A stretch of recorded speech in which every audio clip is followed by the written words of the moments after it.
Cool. Crystal. Just double check. Okay, cool.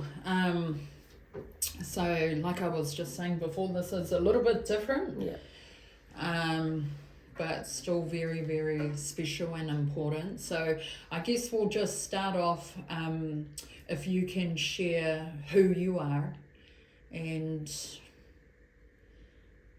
maybe a little bit about what made you want to share your story on the campaign. Okay, so I'm Crystal. Mm. I'm 23.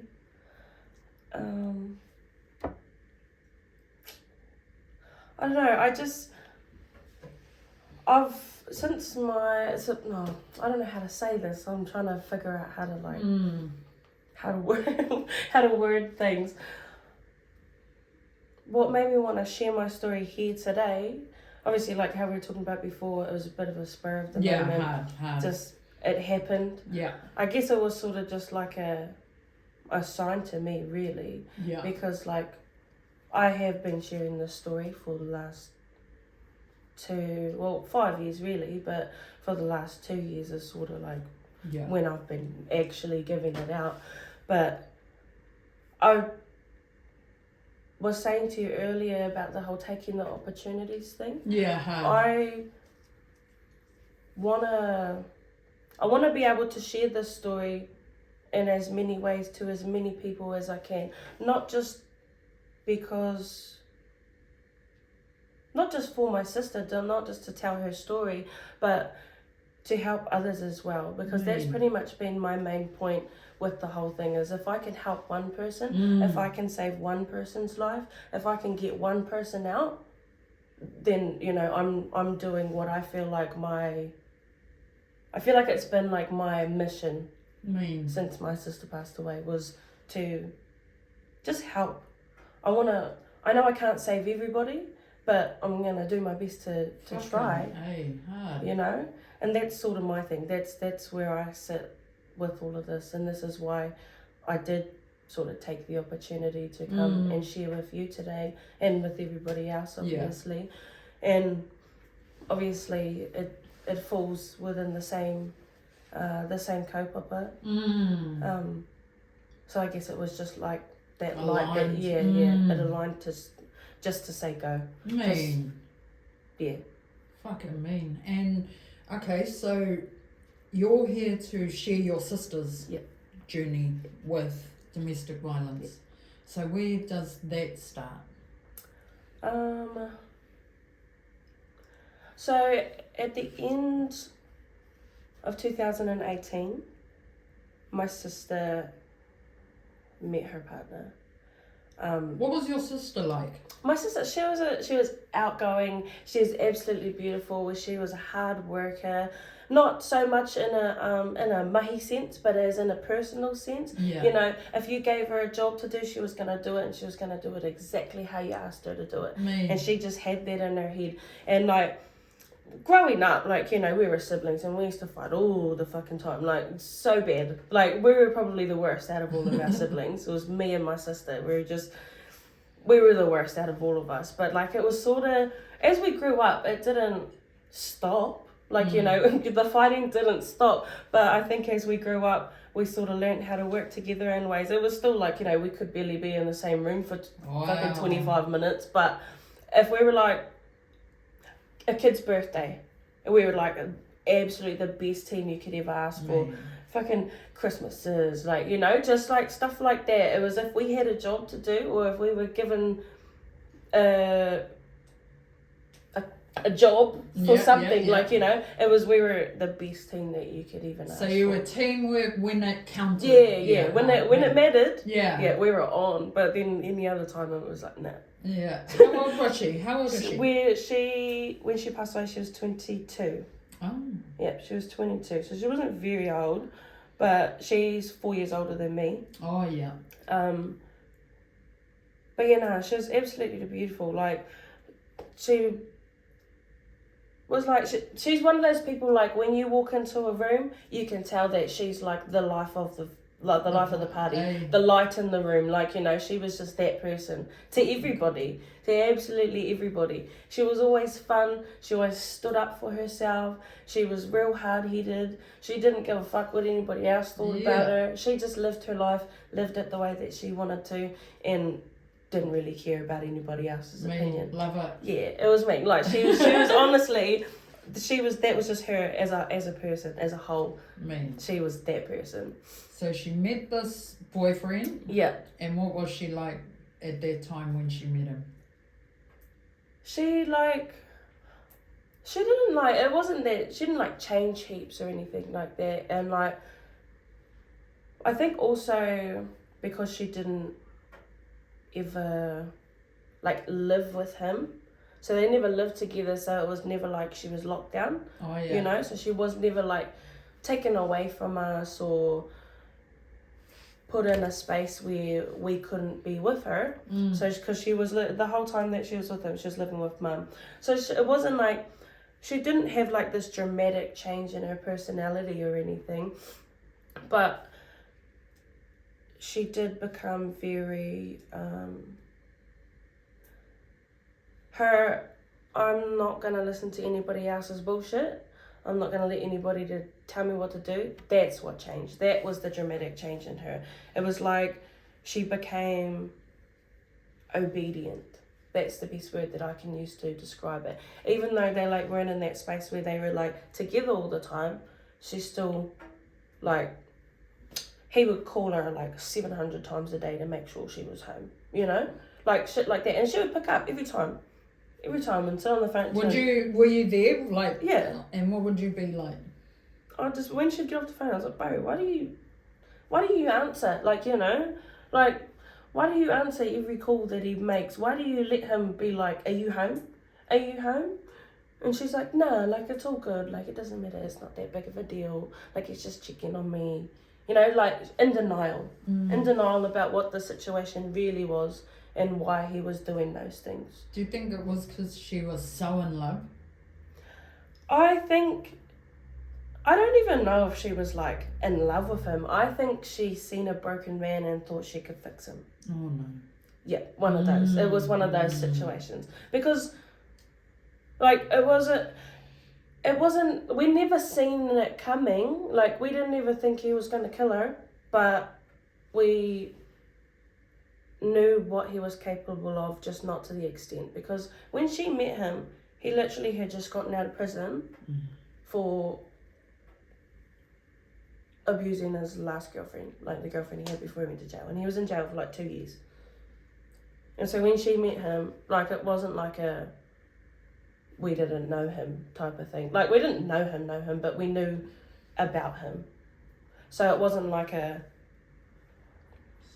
it wasn't like a surprise that his behaviour was the way that it was. Did you say anything about that to her? Yeah, no, 100%. Like, you know, our whole family hated him before they were even together, because he was just like a dick in general. Like, is just the person that he is and puts himself out to the world as. He just was a dick. And yeah, we definitely said something, and we tried the whole time, like, you know, and they weren't even together long before she died. Like, that was at the end of 2018 they met. She died in November of 2019. Wow. So there was not much space between when they met and when she ended up passing away. But yeah, no, we did try to have these conversations with her, but like I said, she was like, in that, he's a broken man, I really want to fix him, I believe he can be beautiful, like, you know, she's seen something in him that nobody else seen. Like, literally not a single other person. She's seen something else that nobody's seen. I don't know where she's seen it, but she did. And how did that? You can't fix people, you know. Can't fix people that don't want to fix themselves. But yeah, no, like, so there was only, like, the abuse didn't even start, like, well, the physical abuse didn't start until, like, probably only, I think it was like 2 or 3 months before she actually passed away. So before that, it was just it was the build up, the manipulating, the controlling, the narcissism, just all of those things, grooming her to a point, I suppose, where it was like, she didn't want to leave, or like felt like she couldn't leave because, I don't know. Did she even like confide in you that she was getting a little bit worried, or? Nah, like I think she was so like in over her head with it that she didn't actually know anything was wrong. And when we would bring things up to her, she would like figure out a reason to make a why, like why he would do that, or why it wasn't a big deal, or try to just standing up for him, like just sticking up for him in ways. And I don't even think she was doing that because she was protecting him. I think she was doing it because she literally didn't know. I don't think she could see that all of the things that were going on were actually a problem. Yeah. Until it started to get physical. And that's when she started protecting him. And do you remember that time? I remember the first time that anything ever happened. It wasn't the first time anything got physical, but it was the first time that he threatened it. And it was the first time that he was an idiot to her where we could hear. So, because he used to like, if he got pissed off at something, because he used to come and visit, like, because they had a baby.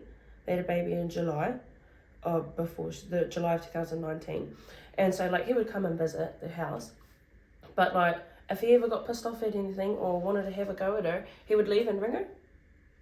So that he wasn't, like, so that we didn't get to see what he was like, Yeah. But the first time I ever remember him doing it in front of anybody, he didn't know he was doing it in front of people, though.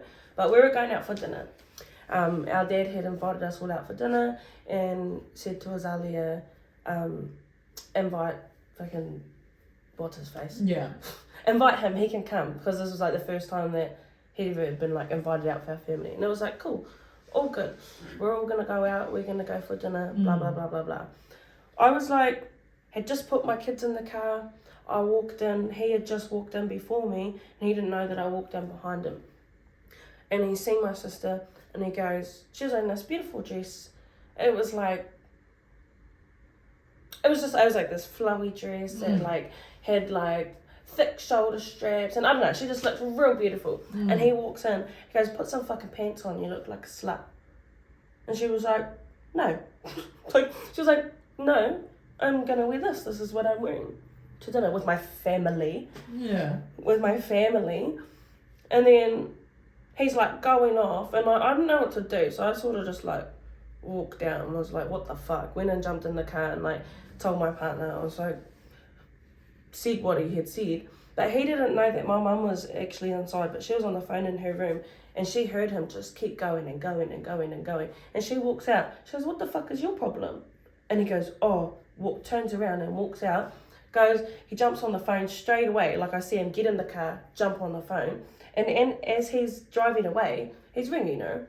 And he's just going off. And then he's like, she just hung up on him at that time. Like, we were waiting for my dad, to finish work.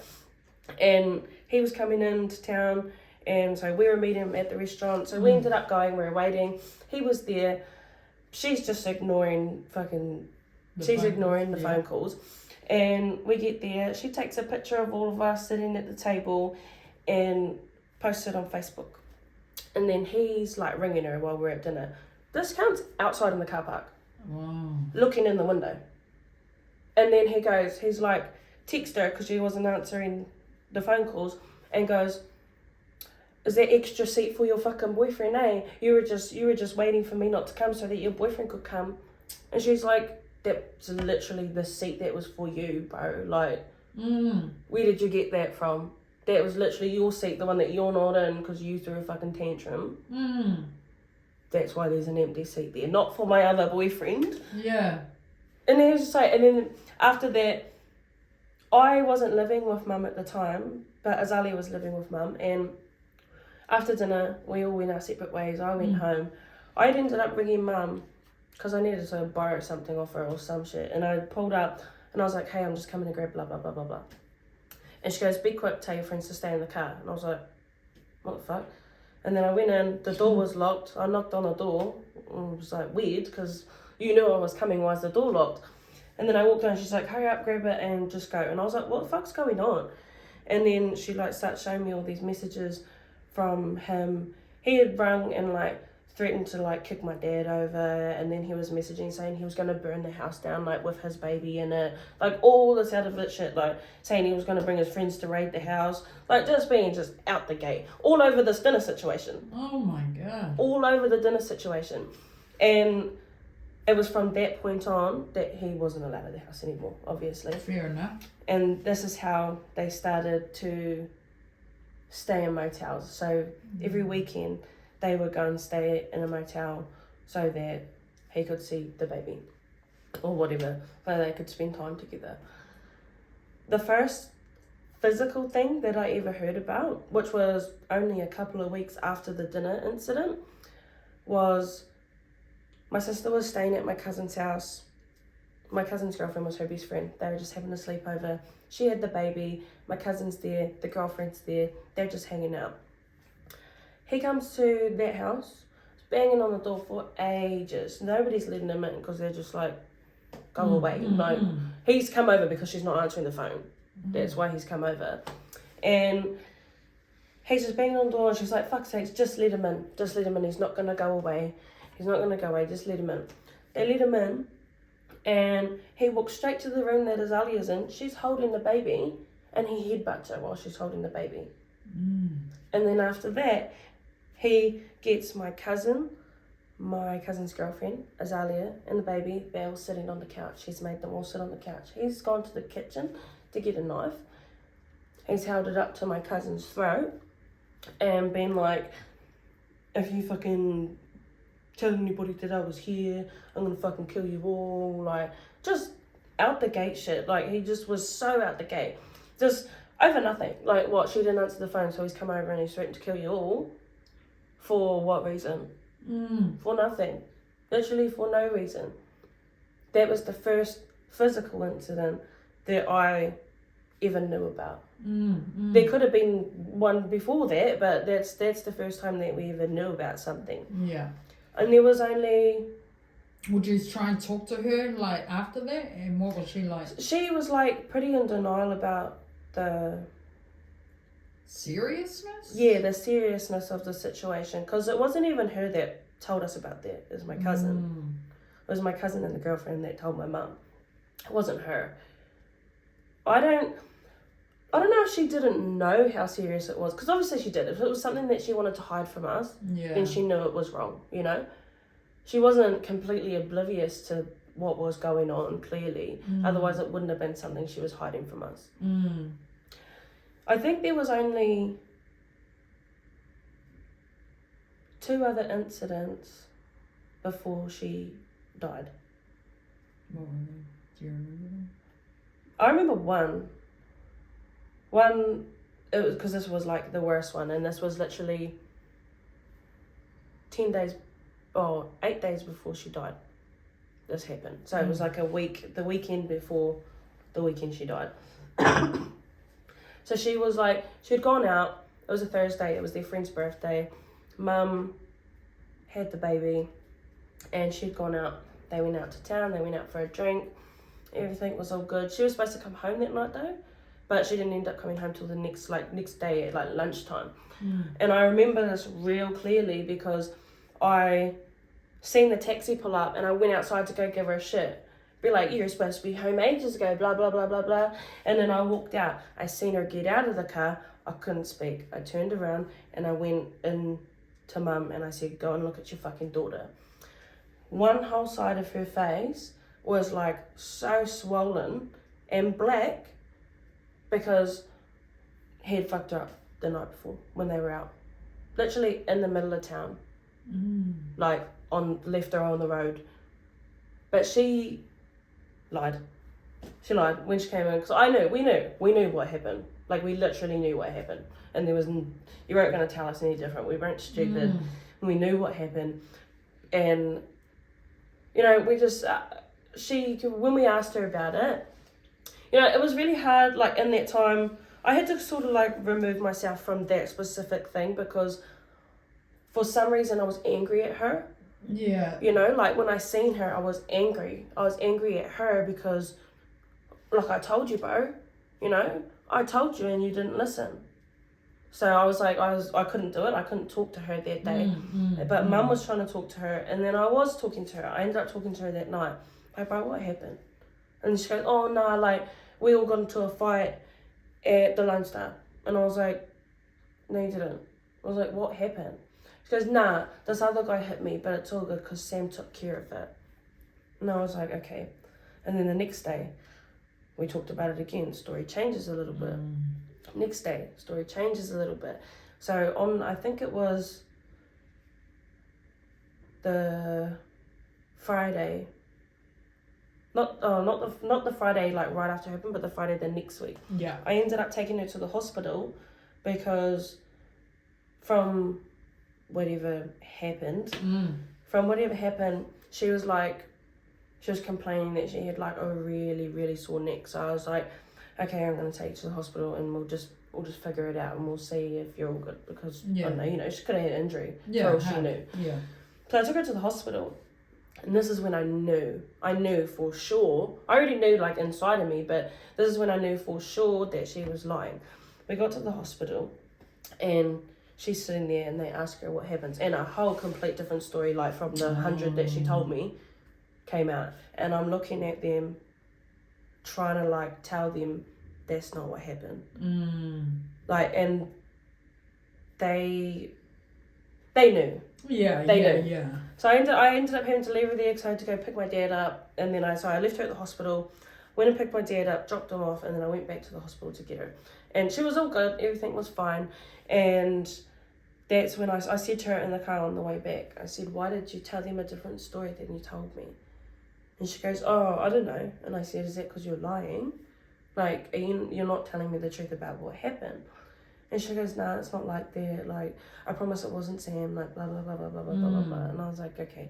Like, there's not much point in me asking you about this specific situation anymore because we're going to keep going in this circle. Yeah. And, like, it was really hard because, like, you can't help someone that doesn't want help. And you can't get somebody out of something if they don't want out of it. Like, literally, I learned the hard way that all you can do is just be there and make sure that they know that they've got that space if what they are those ever want it. emotions that you feel when you can't fucking help? It sucked. Like, it actually sucked shit. Like, I don't know how else to explain it other than that because I knew. Like, I knew that was going on. I knew there was nothing I could do. All that I could do was tell her, come home. You know, you can come home. I'll come pick you up at any time. I got you, like, you know, that's all I could do. And I felt so helpless, like so helpless. And like, I don't know, I hold a lot of regret because I feel like I could have done more. But like, I think I only feel that way because like, you know, I tell myself all the time, if I'd known she was going to die that next week, you know, I would have done more, you know. But I don't think I wasn't doing enough or like I wasn't. What more could you have done? And that's what I had to remind myself of, like, a lot over the last 5 years.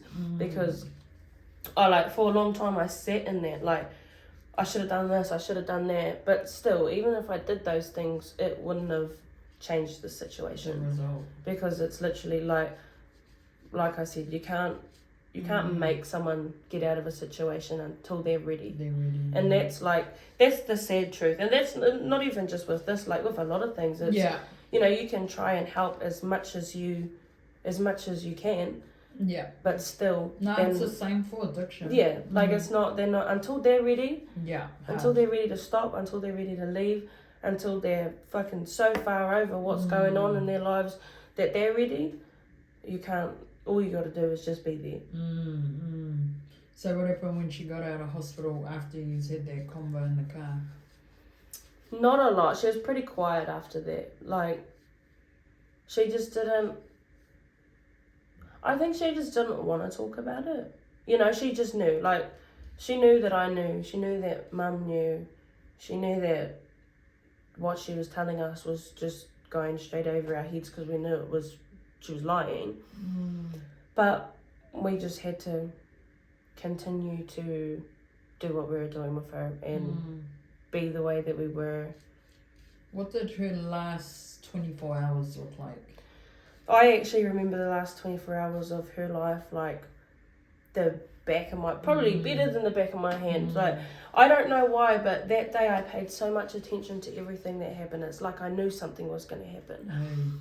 So they would go stay at a motel every weekend. Yeah. So she had left on the Thursday this time, not a Friday. She had left on the Thursday, and I didn't see her on the Friday, but she came over to Mum's on Saturday morning to grab some shit for baby. And like, I just remember, like, I literally remember the time she messaged me. I remember the time she walked in the door. I remember what she looked like when she came in. She was her happy, fucking stupid self, came in, gave me shit, got what she needed to get, and was like, hey, bye, love yous.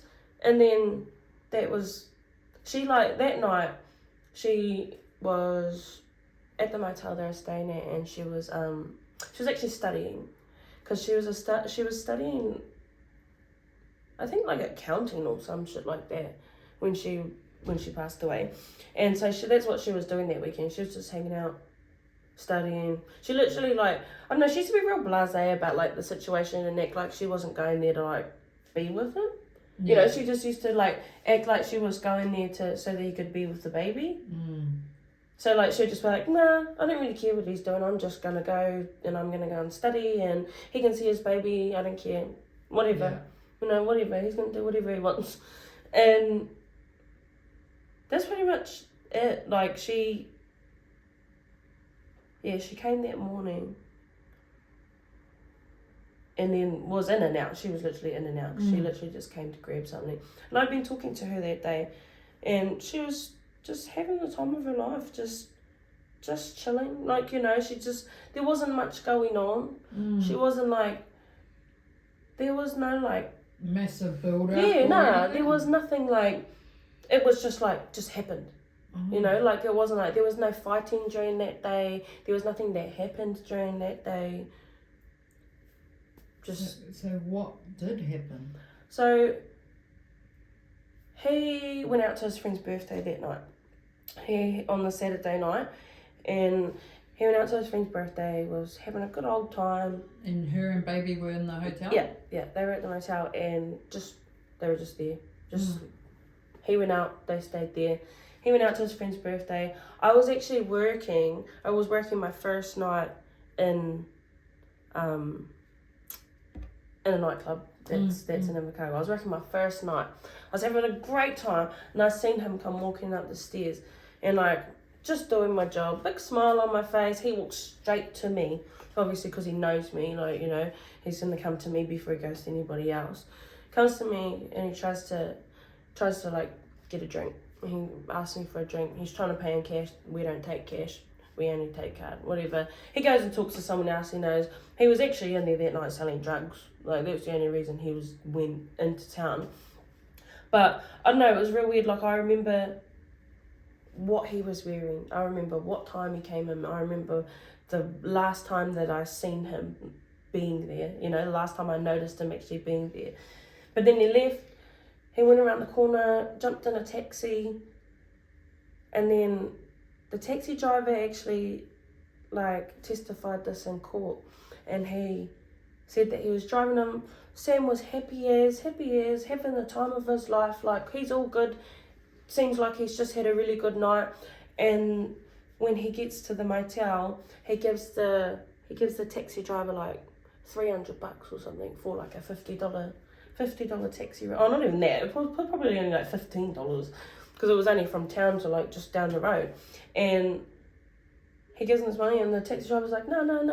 Like, no, I don't want all this money. Like, what the fuck are you doing? Being very generous. And then he was like, you're going to see me on the news tomorrow. And the taxi driver's like, what?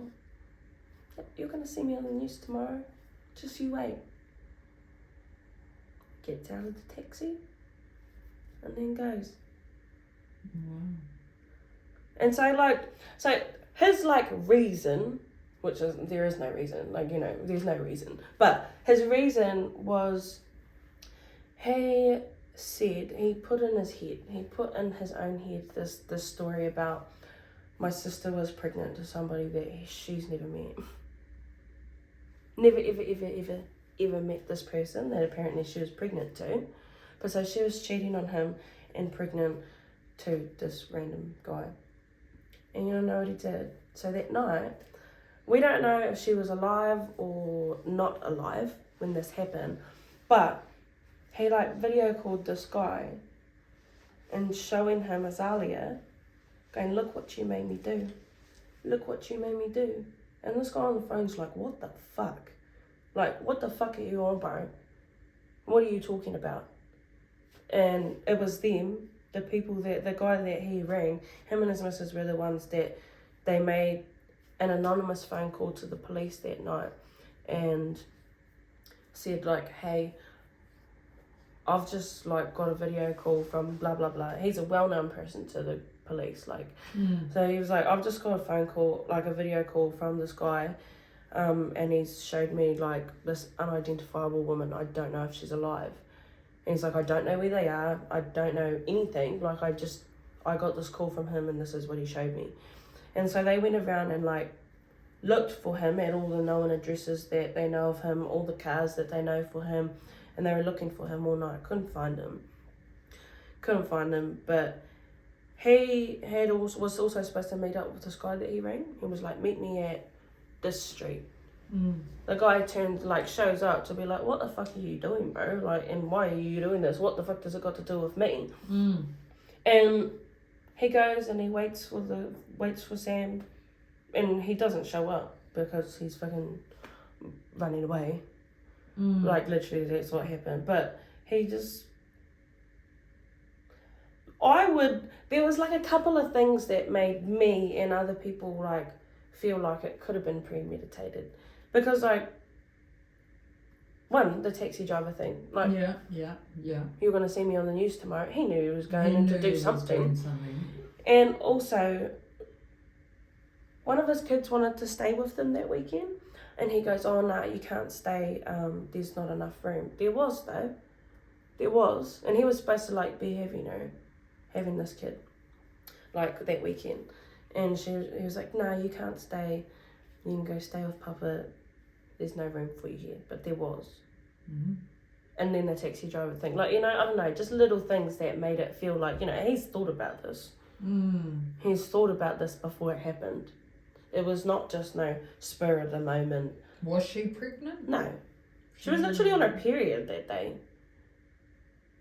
And she definitely wasn't pregnant. They pregnancy tested her after she died. Just because we asked them to. Yeah. And no, there was no baby in there. No, she hadn't been cheating on him. All these things that all these stories he'd put in his head.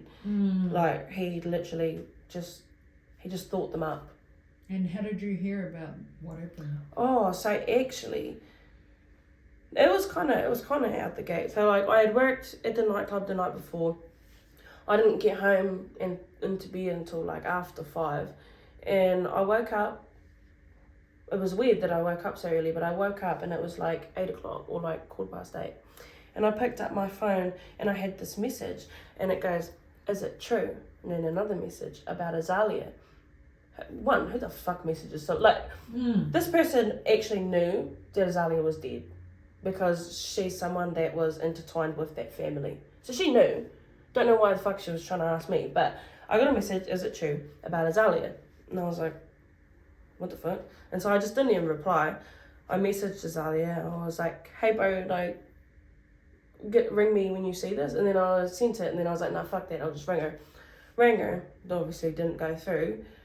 And then I sort of did, it was still kind of early at that point, so I wasn't thinking, she could have still just been asleep or something. And I didn't know what the fuck this other person was talking about, but I just left it. I went and jumped in the shower, and then my partner at the time, him and his sister, they're the sister messaged me and goes, hey, what are you up to? And I was like, oh no, I was just going to have a shower and then I was going to come over because the kids were there. And I was like, then I was going to come over. And she's like, no, all good, we'll be over soon. And I was like, okay, all good. They came over, didn't have the kids. I was like, oh, where's the kids? No, they're at home. Sits down. She goes, no, I need to talk to you about something. I was like, okay, go on then. She goes, there's a rumour going around that Sam murdered Azalea last night. And like, to be fair, I like sort of like had a giggle because that is a rumour that him and his people would make up for laugh. Like, that is something that they would do just to make a rumour. So I was like, oh, what the fuck? But were you thinking like, fuck off, I saw him last night? Yeah, that's what I mean. Like, you know, I was like, yeah, no, it's probably just a rumour that they're making up. Yeah. For fucking, don't know why, but they're just fucked in the head like that.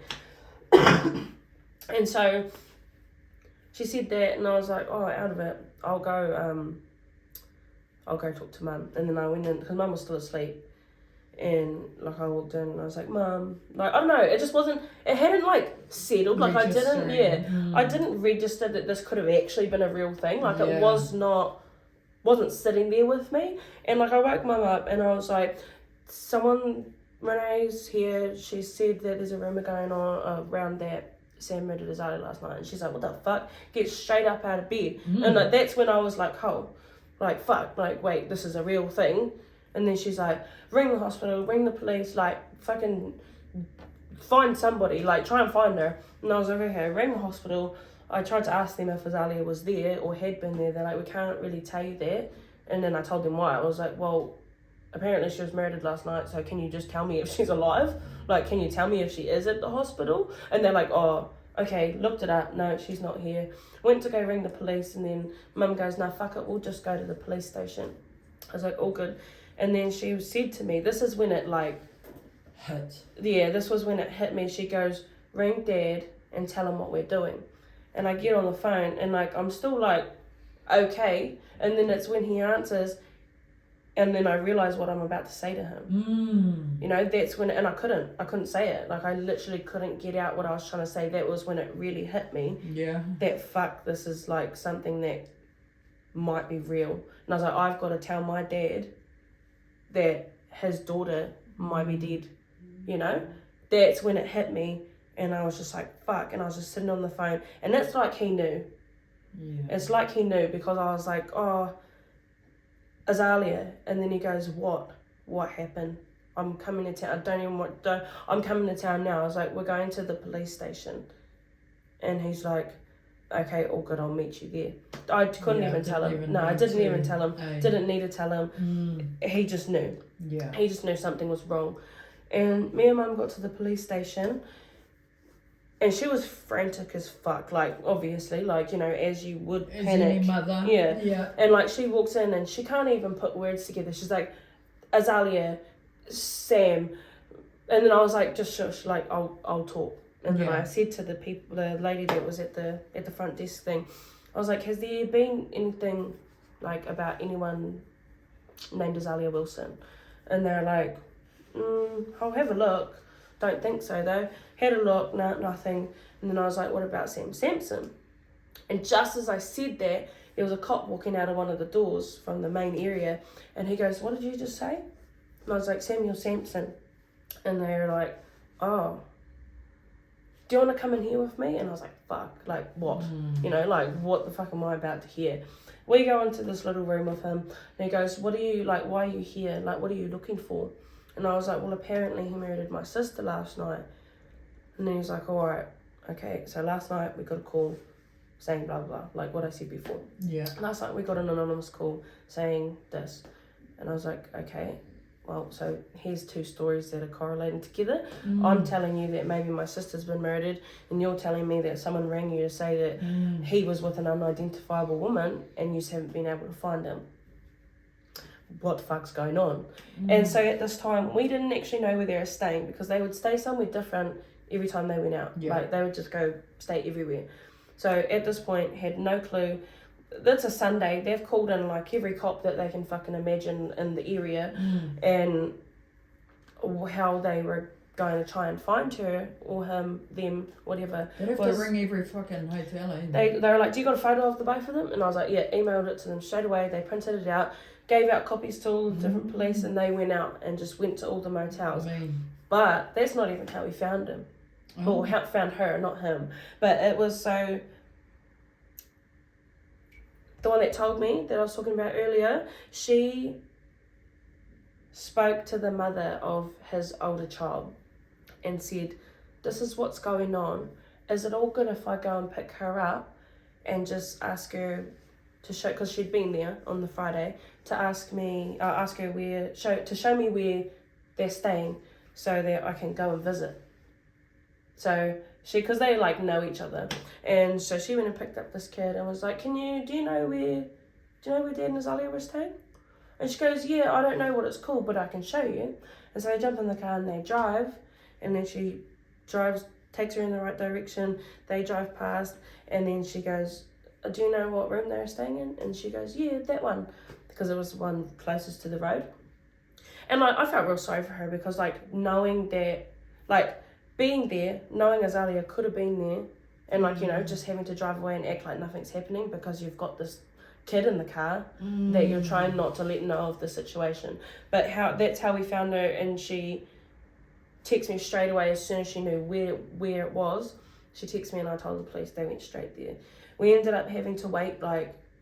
Were you still hopeful that this was all fucking shit? Yeah, we kept that hope until it was like, until the words came out of their mouths. And we had to wait like 2.5, 3 hours because we don't have crime scene investigators in Invercargill. Yeah. We had to wait for crime scene investigators from Dunedin to come down. And so for hours there was just like a police truck just sitting out there trying to block off the room. Yeah. Because like by then everybody had heard about it, and like it was known to the public, just not knowing what was going on. And like they see all this commotion happening outside a motel, of course it's going to get nosy, you know. And so they ended up waiting. It took, I think it was like 11 o'clock was when we found the motel. And then I think it was about 2:15 or 1:15, somewhere around that hour, where we actually found out. And what did they say to you? They pretty much just said, because we're all just sitting in this room, like there was like fucking 10 of us sitting in this room just waiting around, and our detective came in and he just said, like, we knew, I could tell by the look on his face as soon as he walked into the room, like literally as soon as he walked into the room, because he walked in, put his head down, like side, and then looks up and goes, I'm really sorry to tell you, but what you have been thinking all day is true. And I was just like, I just remember being so, I had to leave, like I had to get the fuck out of that room. I stood up, walked out, and I was walking down the street, and I was like angry, crying. Like I was literally standing on the side of the road screaming. Like I couldn't do anything. Like I couldn't think about what the fuck I just heard. I couldn't understand what just happened. I just walked outside and I was angry, and I was just pacing the street, and I was just crying, and I was just like trying to find things to punch, like, you know, I was just like so fucking, what the fuck just happened? What just came out of their mouths? And I think we all sort of felt like that, because I like calmed down. I felt my brother come up from behind me, and I turned around and he just hugged me, and we cried for ages. And then like when I came back out of that, I just remember like turning around and just seeing everybody that was in that room standing outside looking lost as fuck. Like what I heard in that room before I walked out was crazy. Like I've never heard a noise that makes me think broken. You know, I've never heard a noise that makes me think broken. But what I heard in that room that day, after they said that, that the noise that came out of that room, it's almost triggering now, like to hear somebody like really upset and fucking crying, like, you know, for good reason, because like it just takes me back to that exact moment. That exact moment, because that's all that noise will ever remind me of, is that sounds like broken, shattered, like, you know, that's it. That's all I can think of when that happens. But yeah, that day was like, it was a lot of waiting, and I think that's what made it harder. It was like having to sit around and not know for so long, like the whole day, because we were at the police station from about 9 o'clock that morning, and then didn't even find out till 2 o'clock. So it was just like waiting all day, not knowing. Did they share with you any other details? Or were they still like investigating? So yeah, they didn't really know anything. They just, as soon as they were able to get somebody in the room, like as soon as they were allowed to go in, that's when they ended up telling the detectives, just so that they could say it. So it was like instantaneously, like as soon as they seen that, yep, she's there. Yeah. They went and told the detectives that we were with, so that they could tell us, you know, so that we didn't have to wait another 3 hours for them to go through. Yeah. But what ended up happening was she had to stay there for 3 days. Wow. Because for the crime scene investigation, so they had to keep everything exactly how it was while they investigated it. So she had to stay there in that room for like, I think it was till the Tuesday or Wednesday, 3 days. She had to be in there, which is crazy. Like that's fucked. And it made us not be able to keep her for very long, because they had to drive from Invercargill to Christchurch after they took her after that 3 days. They drove her from Invercargill to Christchurch, which is like, I don't know, like an 8-hour drive to go for like the autopsy and stuff. Yeah. And so they took her up there on the Wednesday, and then they came back on the Thursday, and we only had her that made us only be able to have her until the Saturday. So we only got her for 2 days. Because it was just like, she was too far into the decomposition that we couldn't, like, there was no way to, like, they couldn't embalm her, we couldn't do anything, like, literally all we could try to do was keep her cold so that we could keep her for a couple of days, you know, which was it sucked. It sucked shit, because, like, you know, you want as many of those days as you can, you know, to have your tonguey, you know, but yeah, I'm just glad we got to have her at all, really. But yeah, that process made everything a lot shorter for us. Yeah. And what was the cause of death? So out of all the things, they put it down to blunt force trauma. Because they couldn't pinpoint a cause of death, but that was the most likely. That was the most likely thing. But honestly, like, this was like horror movie shit, straight up. Like, it was actual like horror movie shit.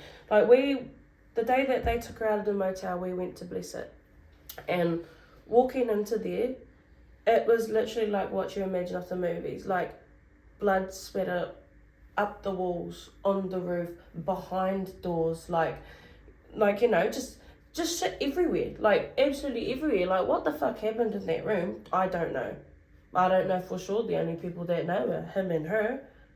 But and the baby was there. Yeah, the baby was there the whole time. 4-month-old baby. What's even worse is after that, so his mother picks him up from the motel, right? Picks him and the baby up. He takes whatever the fuck he feels like he needs to take to get rid of, to go dump it in the river. She takes him to the river, reckons he gets out, and she leaves him there with all this shit. I don't think that's the truth, but that's the story we were told.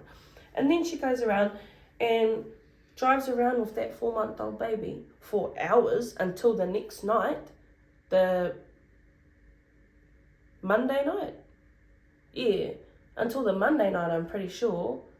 Nah, Sunday night. Okay, maybe not. You know, the Sunday night. Like, middle of the night on the Sunday night, like 9 o'clock. She's driving around with this baby, not feeding her, not changing her ass, not doing anything. Just she's been sitting in this car seat while she's driving around trying to sort her shit out because her son's just murdered somebody and they're trying to hide him. And she's just leaving this 4-month premature baby as well. She was born a whole 9 weeks early, so she was not even literally 4 months old, you know? Like, she was not actually 4 months old, and she's just driving around with this baby, not feeding her, not caring for her at all. the whole time until she went to the police station. Well, she got made to go to the police station under the guise that she was going to get to keep the baby if she went in. And she goes into the police station, and this is like 7 or 8 at night, and that's the first time that baby eats. The police go and buy the baby a bottle and formula because she walks into the police station with nothing, because she doesn't have anything. The baby's bag was at the river. Like, I don't understand. I don't understand it. Like, when did he get caught? So he handed himself in, I think it was the Thursday after. So she died on the Sunday, handed himself in on the Thursday. And he was like, because their phones were tapped, like, from the minute that the police knew about any of it. So their phones were tapped. The mother's... Oh, the mother and the mother and him, both their phones were tapped. So we got to hear all the phone conversations that happened from when they started it while we're in court. And, like, I don't know why, but he's telling everybody what he's done and everybody's helping him. Like, you know, like he drove up to Christchurch on the first night and, like, goes and stays with one of his friends. And she knew what happened. And then because he's on the run and, like, literally being looked for, she's gone to, like, get him some new clothes, like, get him the shit that he needs, and taking it back to her house where he's staying.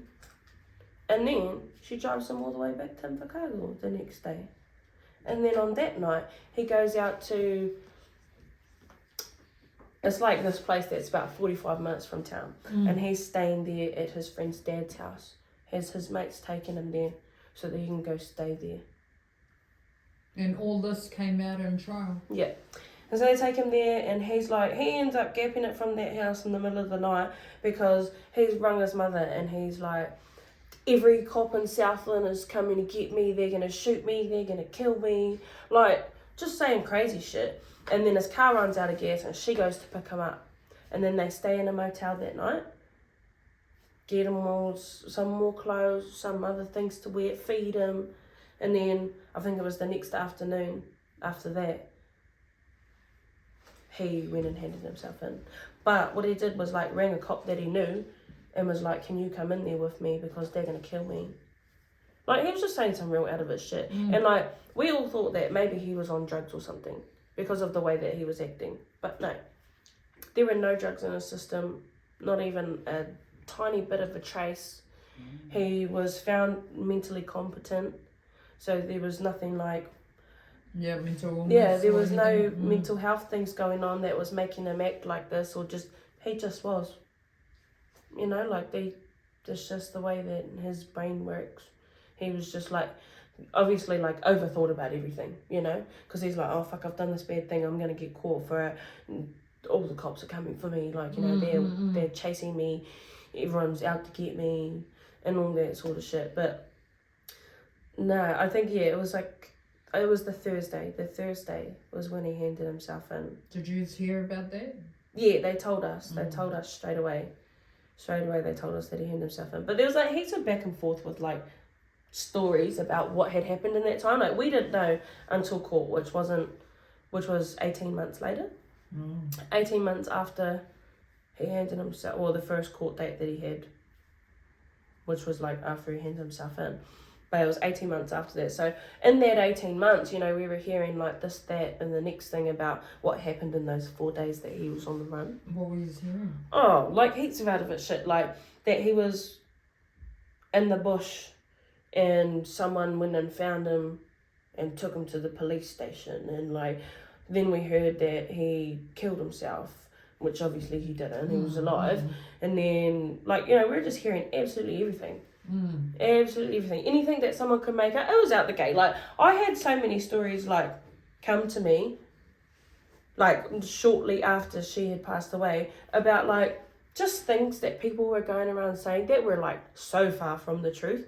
And it's like, who goes around talking about shit like this? Like, you know, who's going around playing fucking Chinese whispers, like, with that, and with shit like that, and like taking it to you, your brother, your mum's sister, like, you know, it was just going around everybody, and like everybody's story was 100% different from the last one. And what did you and your family believe? Oh, like, did you know that it was him and that? Yeah. Well, I knew, like, there was no thinking about it, you know. It was quite obvious with him that that's what happened. But it was me that ended up having to, like, tell people, like, no, you're wrong and you need to stop telling people that. Yeah, because people, like, even sometimes people I didn't even really know would, like, come to me and be like, oi, this happened to your sister, eh? And it's like, no, the fuck it didn't. And why the fuck would you come up to me and ask me that? Like, you know, like, I would, like, be out, I don't know, somewhere, like, even ages after, I could be out, like, at a drinks or something, and someone random comes up to me, oh, your sister's that one that got murdered in the motel, eh? I'm like, yeah. And they're like, yeah, this happened, eh? Nah. Like, why? What a fucking conversation starter. I know. That's what I mean, like, who? Like, bitch, ask about the weather. Straight up. Like, fucking ask me something else, not your sister's the one that got murdered, eh? Like, no, shush. Shut up. And what happened when it went to court? So, his mother and his brother actually ended up going to court before him. So, because he pled not guilty, they set a trial date, and a trial date gets set, like, for things like that, gets set a year from the day that they plead not guilty. So he was, like, he was pleading not guilty? Yeah. Why? But he handed himself in. Why? Well, because he had a warrant for his arrest. So I guess that could have been his reason for being like, oh, I'll just hand myself in so that I don't get found and fucking, you know. But no, so he pled not guilty. And then so a year from that date was when we had the trial. But before that, his mother and his brother both, so they were like, his mother obviously, like how I was telling you before, how she picked it. Yeah. So there was her, but then also his brother got done for accessory after the fact because he, like, got him phones and got him money and sorted him out a car and all this sort of shit for him to fuck off. Yeah. So he done all of that. Accomplice type. Yeah, but so his case was actually suppressed until after the whole trial because he pled guilty to accessory after the fact of murder. So if that had come out that he'd pled guilty to accessory after the fact of murder, that means that he's saying that he did murder somebody, you know. That means he's saying that he knows that his brother murdered somebody because he's pleading guilty to accessory after the fact. Yeah. So it was suppressed for ages. And he, like, got, for what he did, he got, like, 12 months home detention or some shit like that. But then, so his mother also went up to court for her thing, but she pled not guilty to her charges. And then her trial ended up being, it was before his. Her trial was only little, though, because it was, like, I don't know, obviously it wasn't the whole murder. Yeah, accomplice. Yeah, but she got done with perverting the cause of justice. So she didn't get done with accessory because they couldn't prove that when she went to the motel that Azalia was dead. They couldn't prove that she was dead because nobody's saying if she was dead or not when they left. She could have been on the verge of life, like she could have been having her last breaths, or she could have been, like, dying, like, you know. But nobody can say that she was dead at the specific time that woman showed up there. So they couldn't do her with accessory after the fact. Showed up there to pick him and the baby up? Yeah. And she went inside too. So she can't, like, because the cameras showed her going up there. Wow. So she couldn't say that, no, I didn't know. She couldn't say that. She tried at the start, but it didn't work. So she told her another bullshit story. But yeah, no, like, they just couldn't prove that Azalia was dead when she went there. So she didn't get done with accessory after the fact because she didn't plead guilty like the brother did. She got 9 months home detention for what she did. Man. Stupid, eh? Yeah. Like, you know, she did more than the brother, and the brother got 12 months home detention. Like, you know, we were so, like, we had it put in our head that she was going to go, like, get locked up. We had it, like, we literally, like, it got put in our head that she was most definitely going to get locked up for some amount of time. No, 9 months home detention. Wow. Which she didn't even have to do all of it because she had been on it.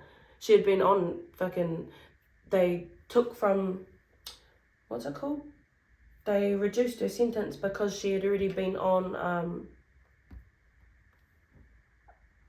what's it called? Home detention for, like, while she was waiting. Oh, so kind of like time served. Yeah. So she didn't even really have much time to fucking... How did that leave the family? Oh, like, I remember, like, I literally, there's actually a video on one of my TikToks because I had, like, I was doing, like, day in the lives when we're doing her trial. Oh, yeah. And, like, that day, like, I just remember walking out and, like, we were all just, like, I think it was, like, angry, sad, like, you know, there was nothing else there to feel because, like, why the fuck do you get to walk around? Yeah.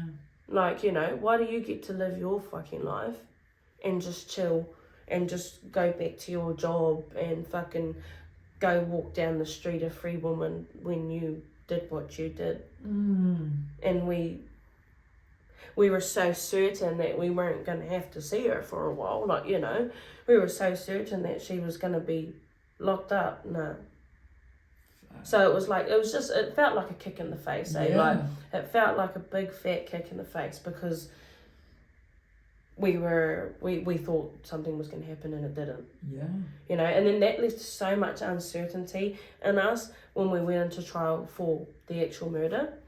Because, like, you know, we could be going through all of this just for a jury to be like, no, he's not guilty, you know? Yeah. So that it sort of like gave us a little bit of distrust in the system. Fuck yeah. After that. But his trial was actually like really hard. Like, it was a really, really hard thing to just being there. Like, you know, it was good, it was insightful.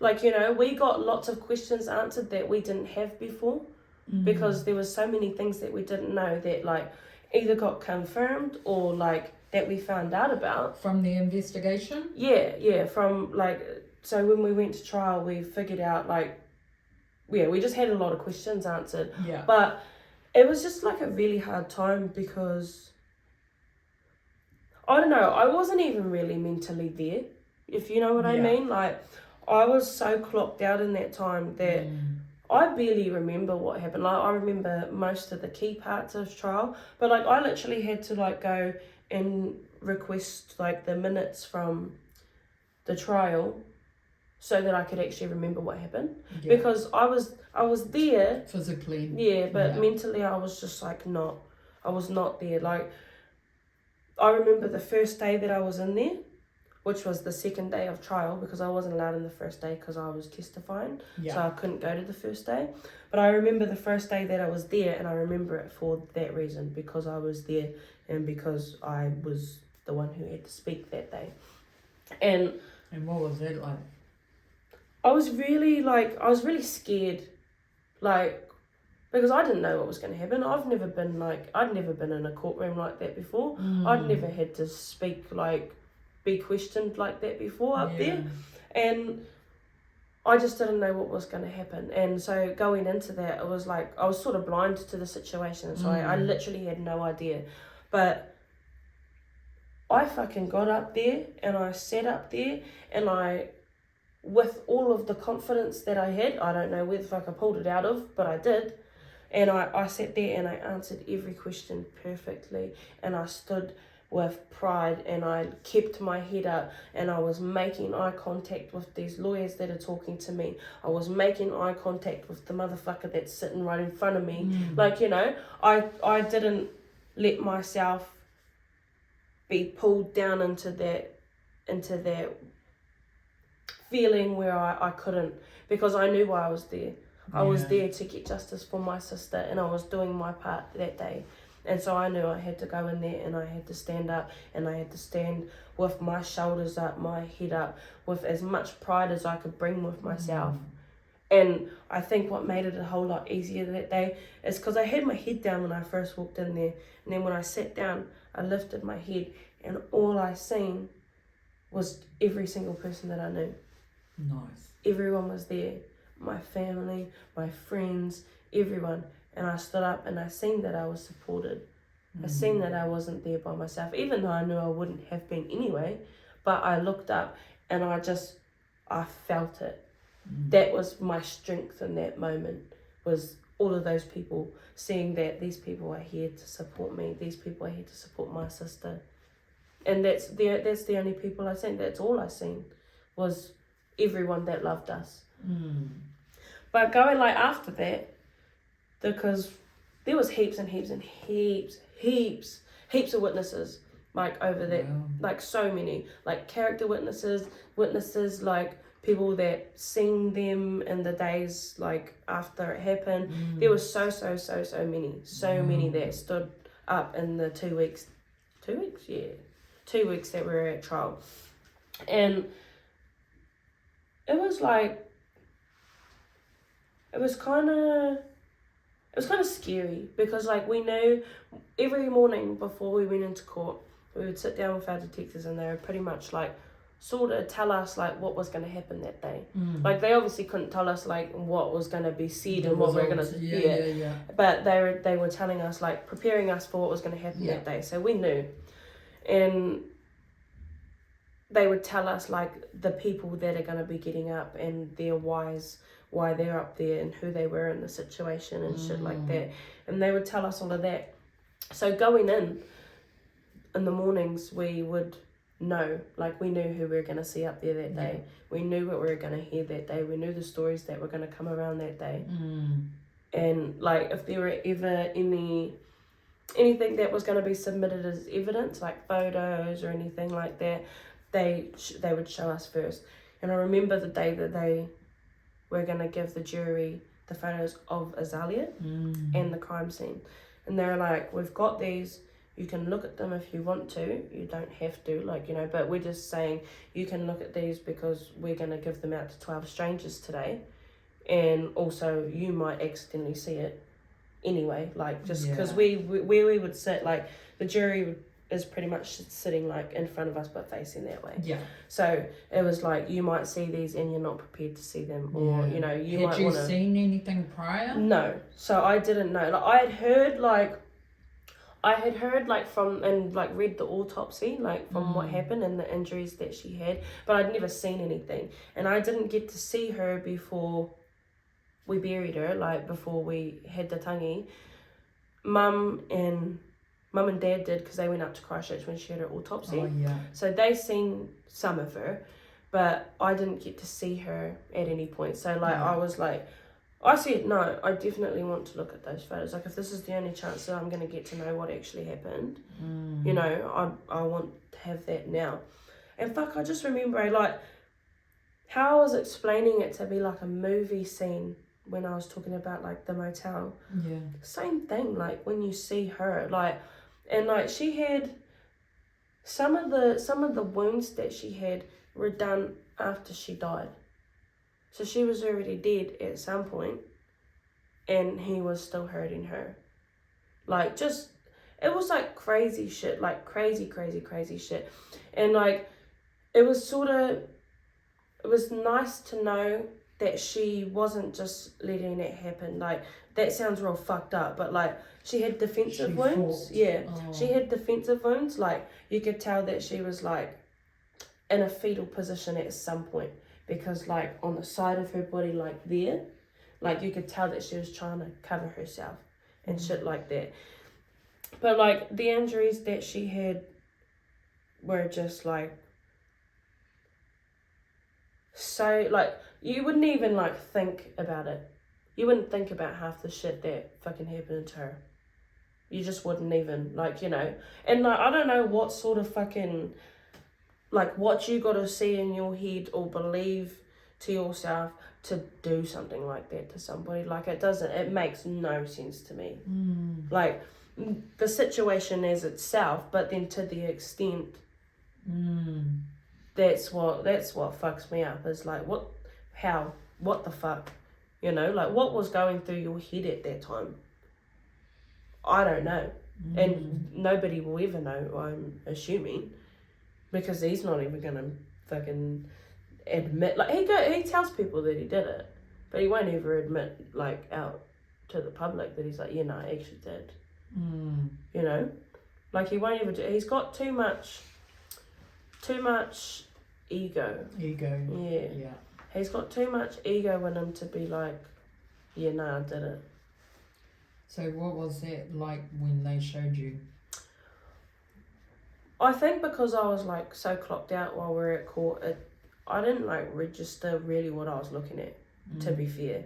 Like, I looked at the photos and I looked at all the photos that they had to show me, and I seen all the things and I seen all the injuries and I seen her.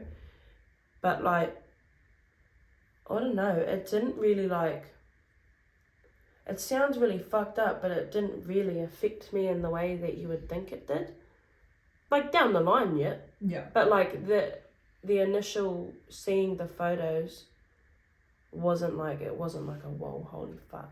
Because like, I knew most of the stuff had happened. Yeah. But yeah, no, I don't know. Like, I think it's just because I was just so not there at that time, that when I did like see it, I just wasn't, it didn't bother me. As weird as that sounds, it didn't bother me to the point where it was like, holy fuck, I'm scarred for life.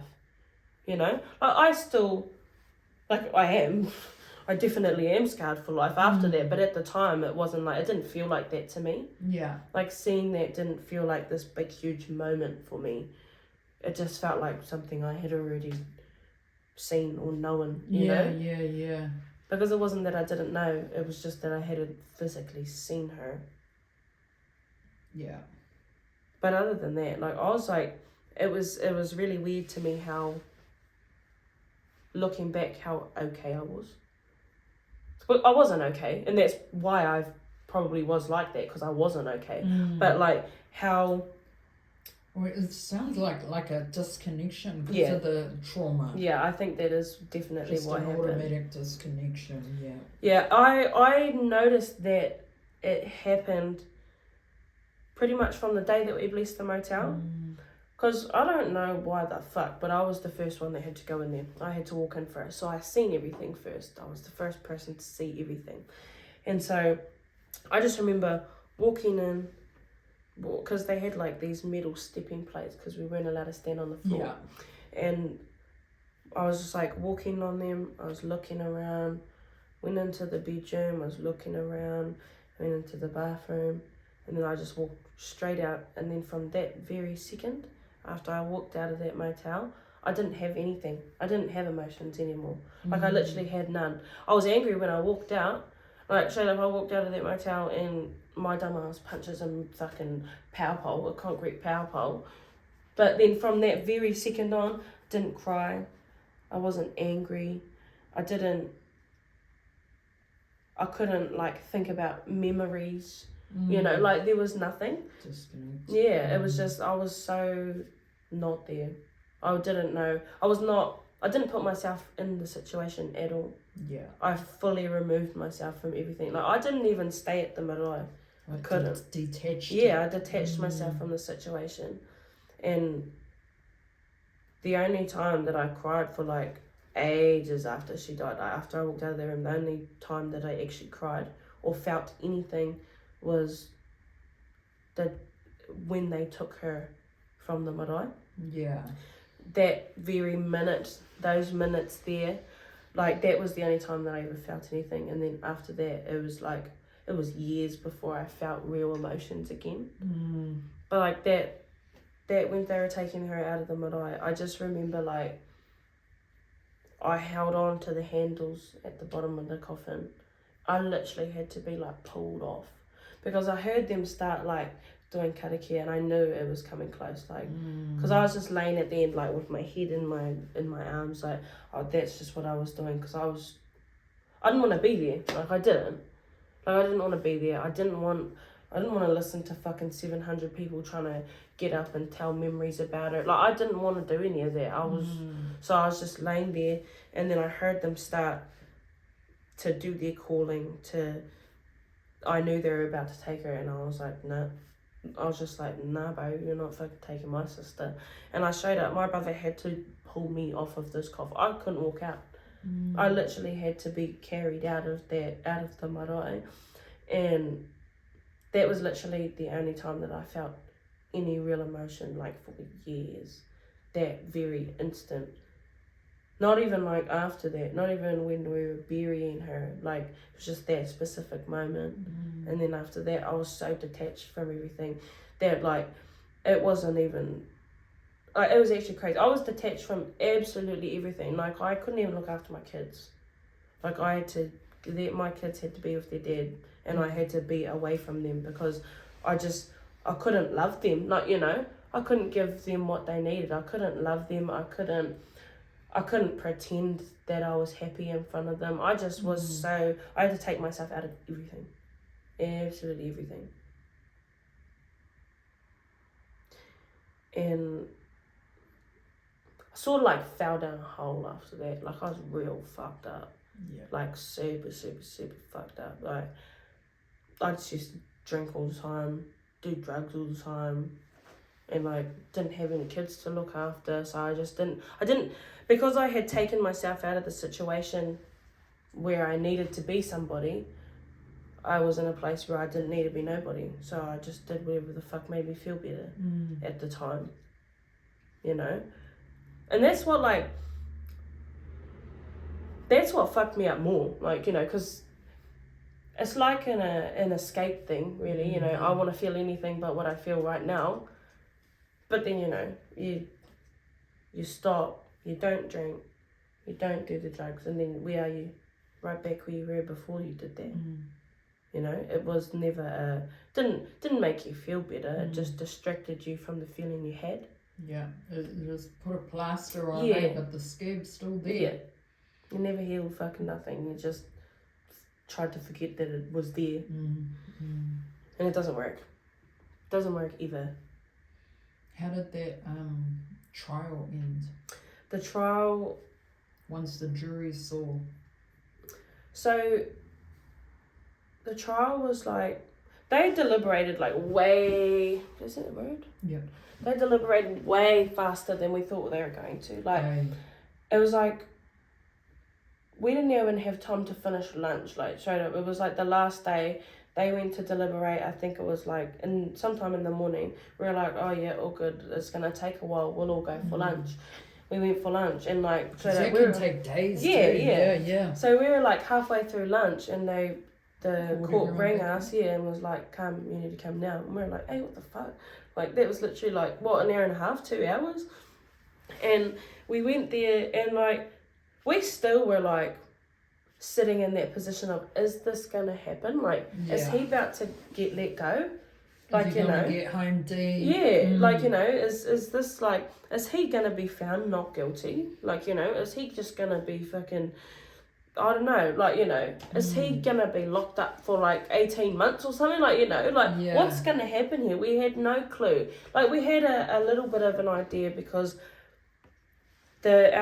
our detectives were really great and they worked really hard with us, like, just to keep us in the loop with everything, make sure we understood as much as we could. And we asked, like, many times, so, what do you think is going to happen? Yeah. Like, you know, I know you can't give us an answer, but what do you think, by how the trial's gone, what do you think's going to happen? And they're like, well, when we're gonna go for the maximum sentence. So the maximum sentence for murder that you can get given for a single murder, is 17 years without parole. So that's the maximum sentence that they can give you. Well, actually, no, sorry, it's life imprisonment with 17 years without parole. That's the longest sentence, like, without parole that you can get for murder. That's the max. And what's life? Like, actual life? No, so what life imprisonment means. So if he does get out in 17 years, but they don't have to let him out. Like, that's just when he can apply for parole. So they don't got to let him out ever if they don't want to. Like, you know, they can just keep denying his parole and keep denying his parole forever if they want to, because he's been sentenced to life imprisonment. But if they let him out after 17 years and then he gets out and he fucks up on his bail conditions, straight back to jail for however long that they sentence him to. And then if, like, they can just keep doing that, he can go to jail, they can just keep putting him in jail, or they can just not let him out. They don't have to let him out, but it's not like you can't sentence somebody to life imprisonment with no parole. Like, you know how you hear about, like, in America when people murder and shit like that. That's not a sentence here. You can't get life with no parole here. Like, they have maximum, like a maximum of years before they can be eligible. Eligible for parole. That everyone has to be given something, whether it's fucking 17 or 20, like, you know, but they've got to be given a time where they are eligible to get out of prison. So your detective was trying to go for the max. Yeah, and that's where, like, that is what ended up happening. So I remember that day, like, that day. Like, yeah. That day was like, the judge that we had during the trial. So I don't know if you've ever been in court like that before, but it's like, so at the end of a trial, the judge reflects on what's happened over the trial, gives his whakaaro, what he thinks about what's happened over that time. Because at the end of the day, the judge isn't the one who decides.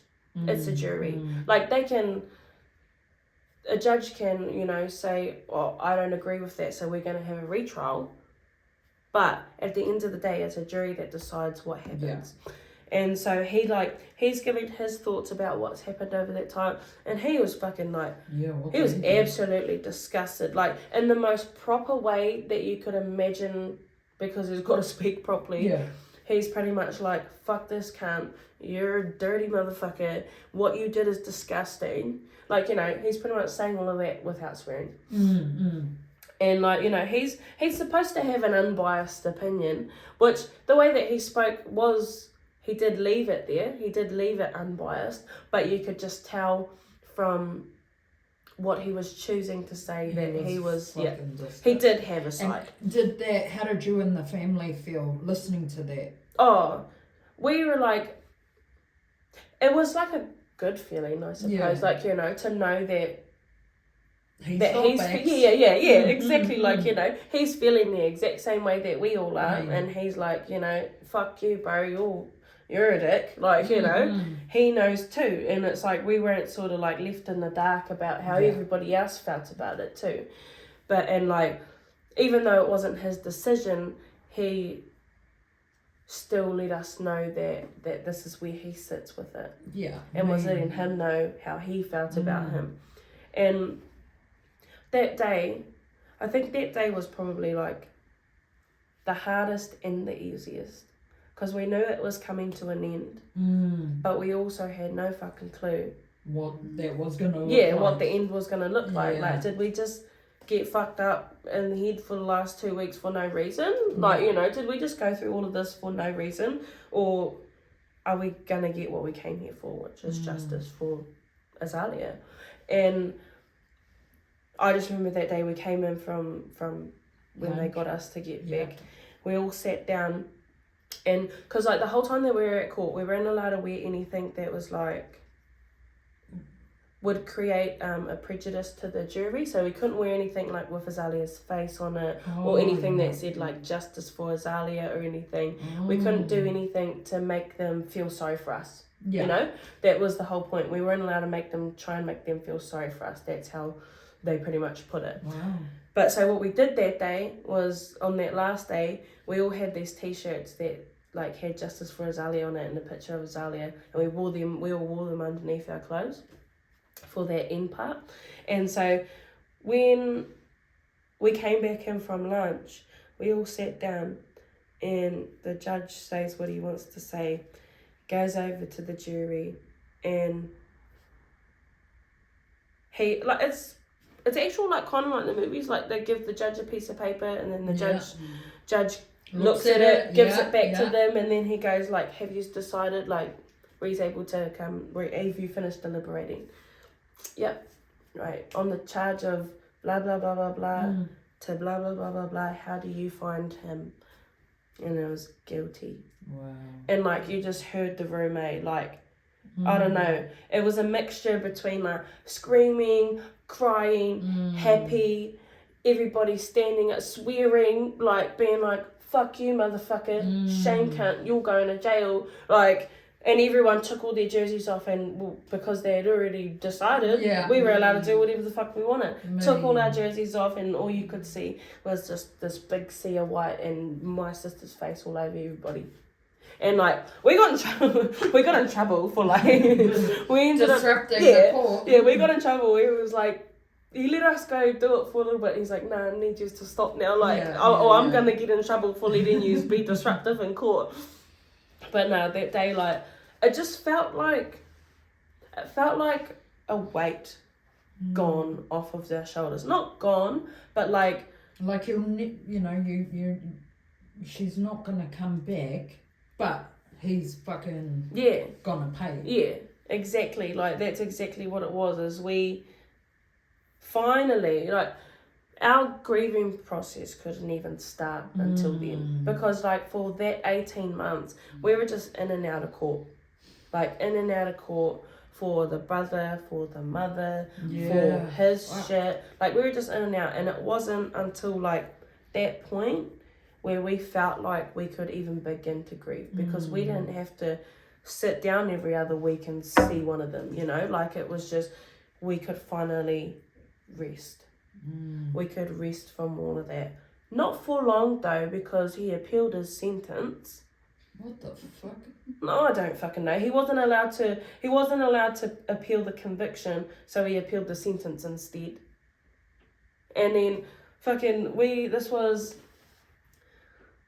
the same year, I think. No, or the year after. I think we went to court for the trial in 2021, and we went to the appeals court in 2022.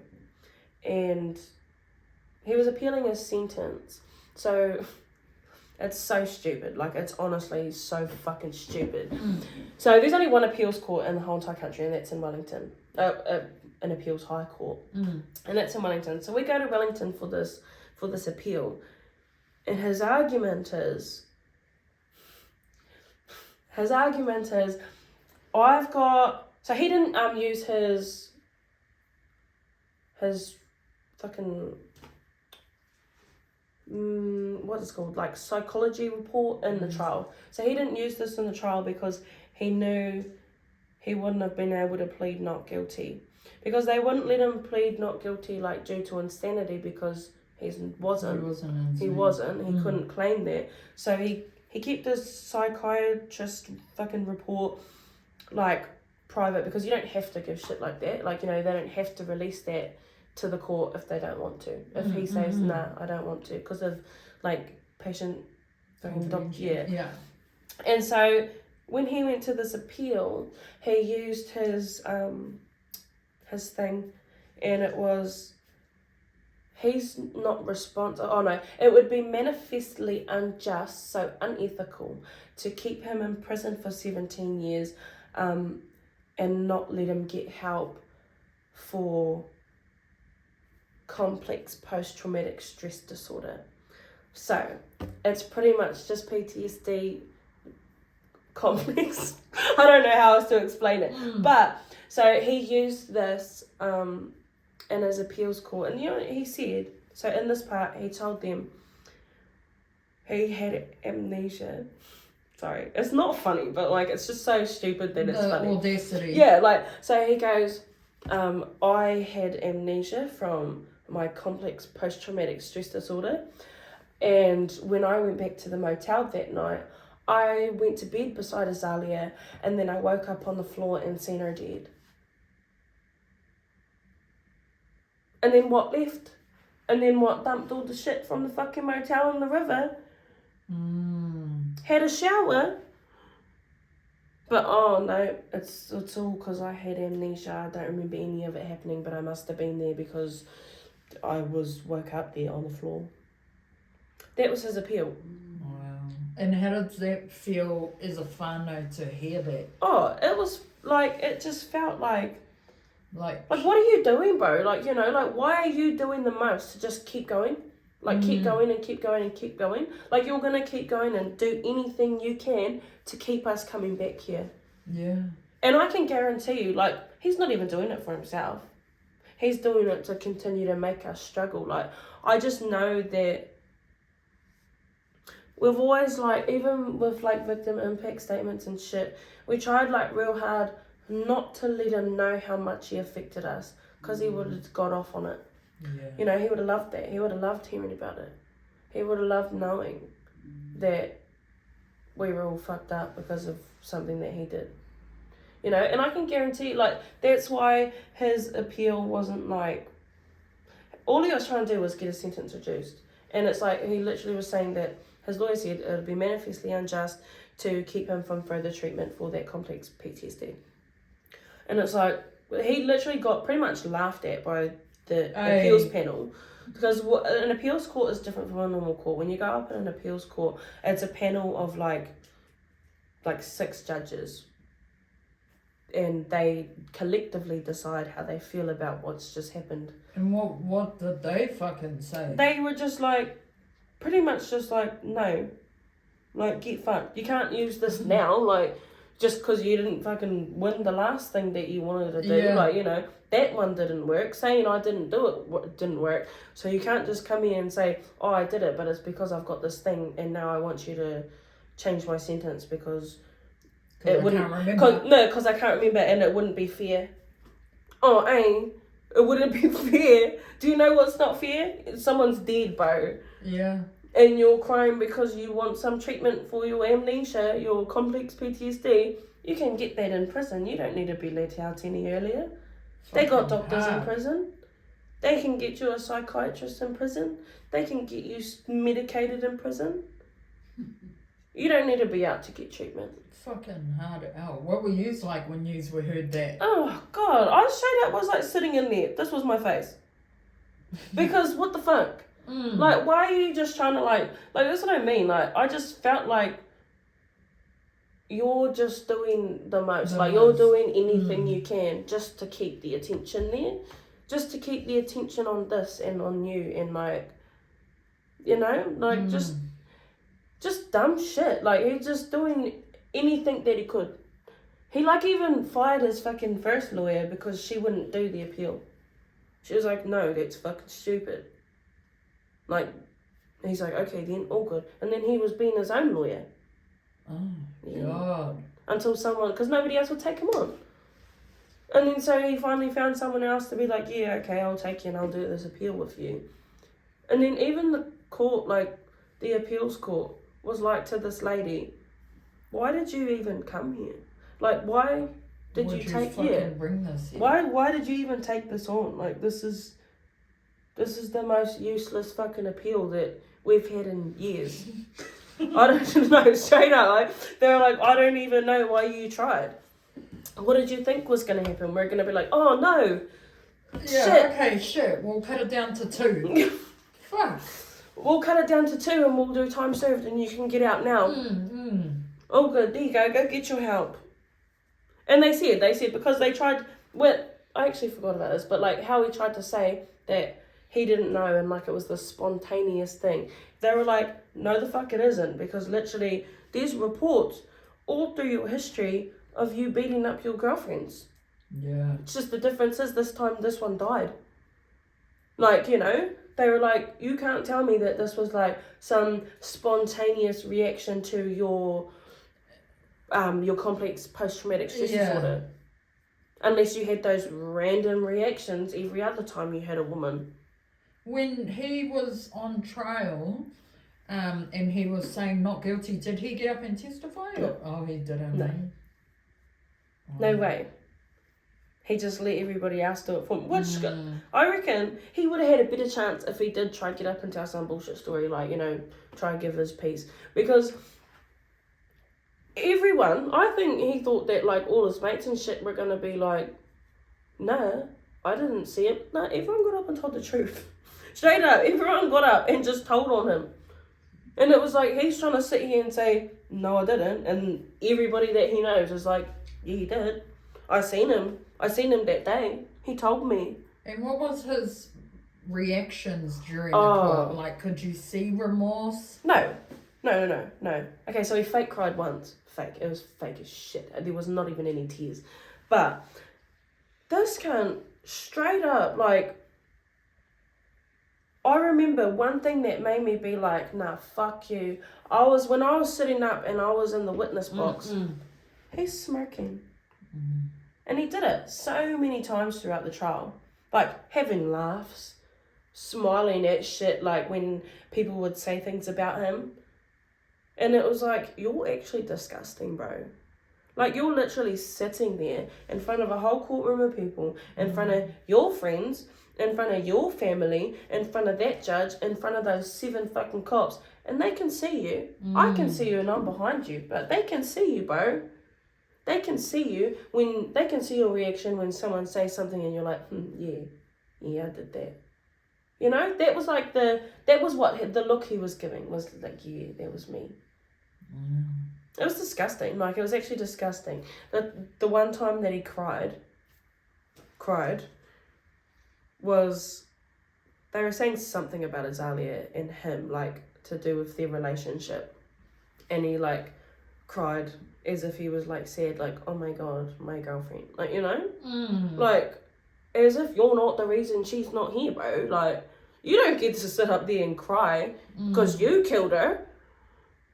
Like, you don't get to sit up there and fucking try and be sad for yourself.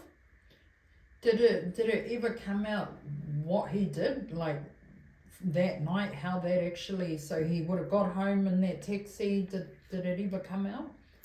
Well, they don't really know, but so there was other people staying in the motel, okay, that heard some of this, some of what was going on.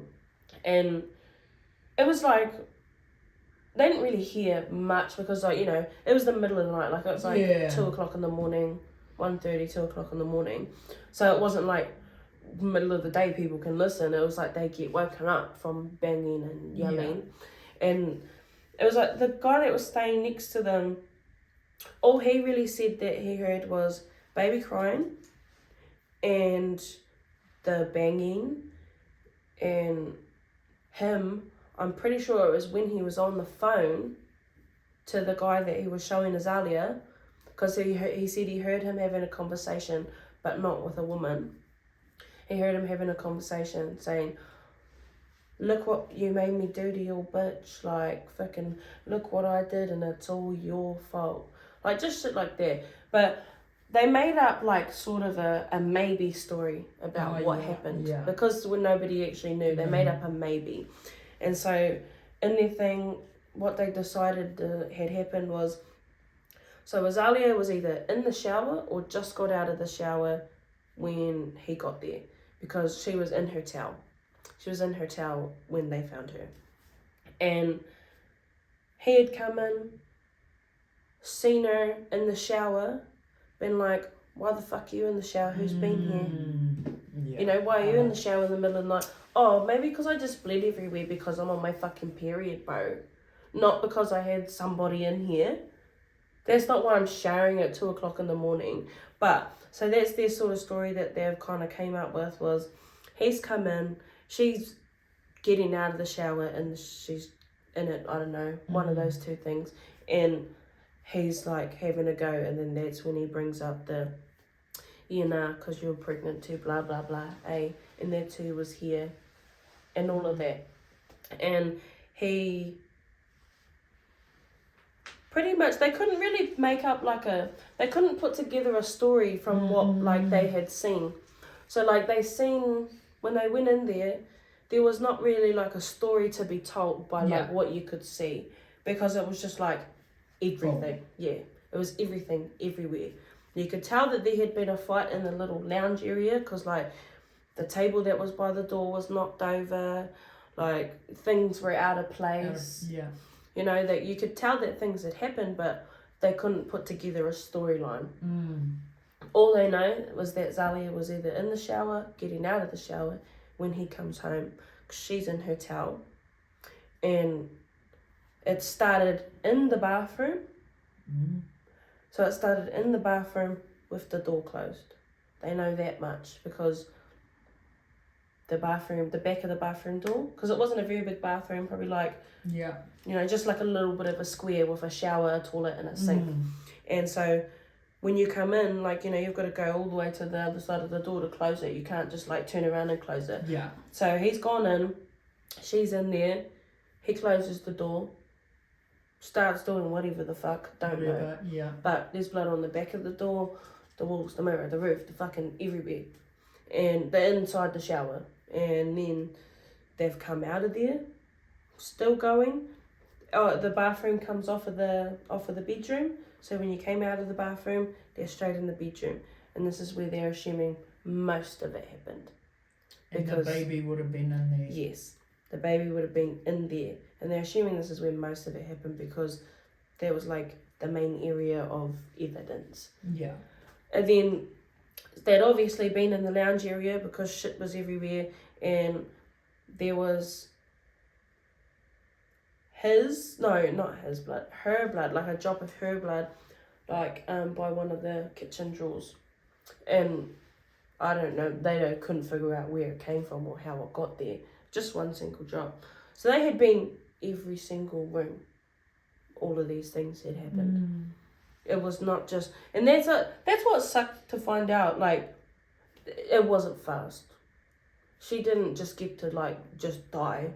Like, you know, she went through this, that, the fucking next thing, 25 other things before she was even dead.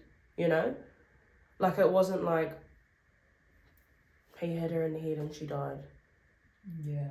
It was like, you know, she had to go through all of this shit. Torture. That we could see.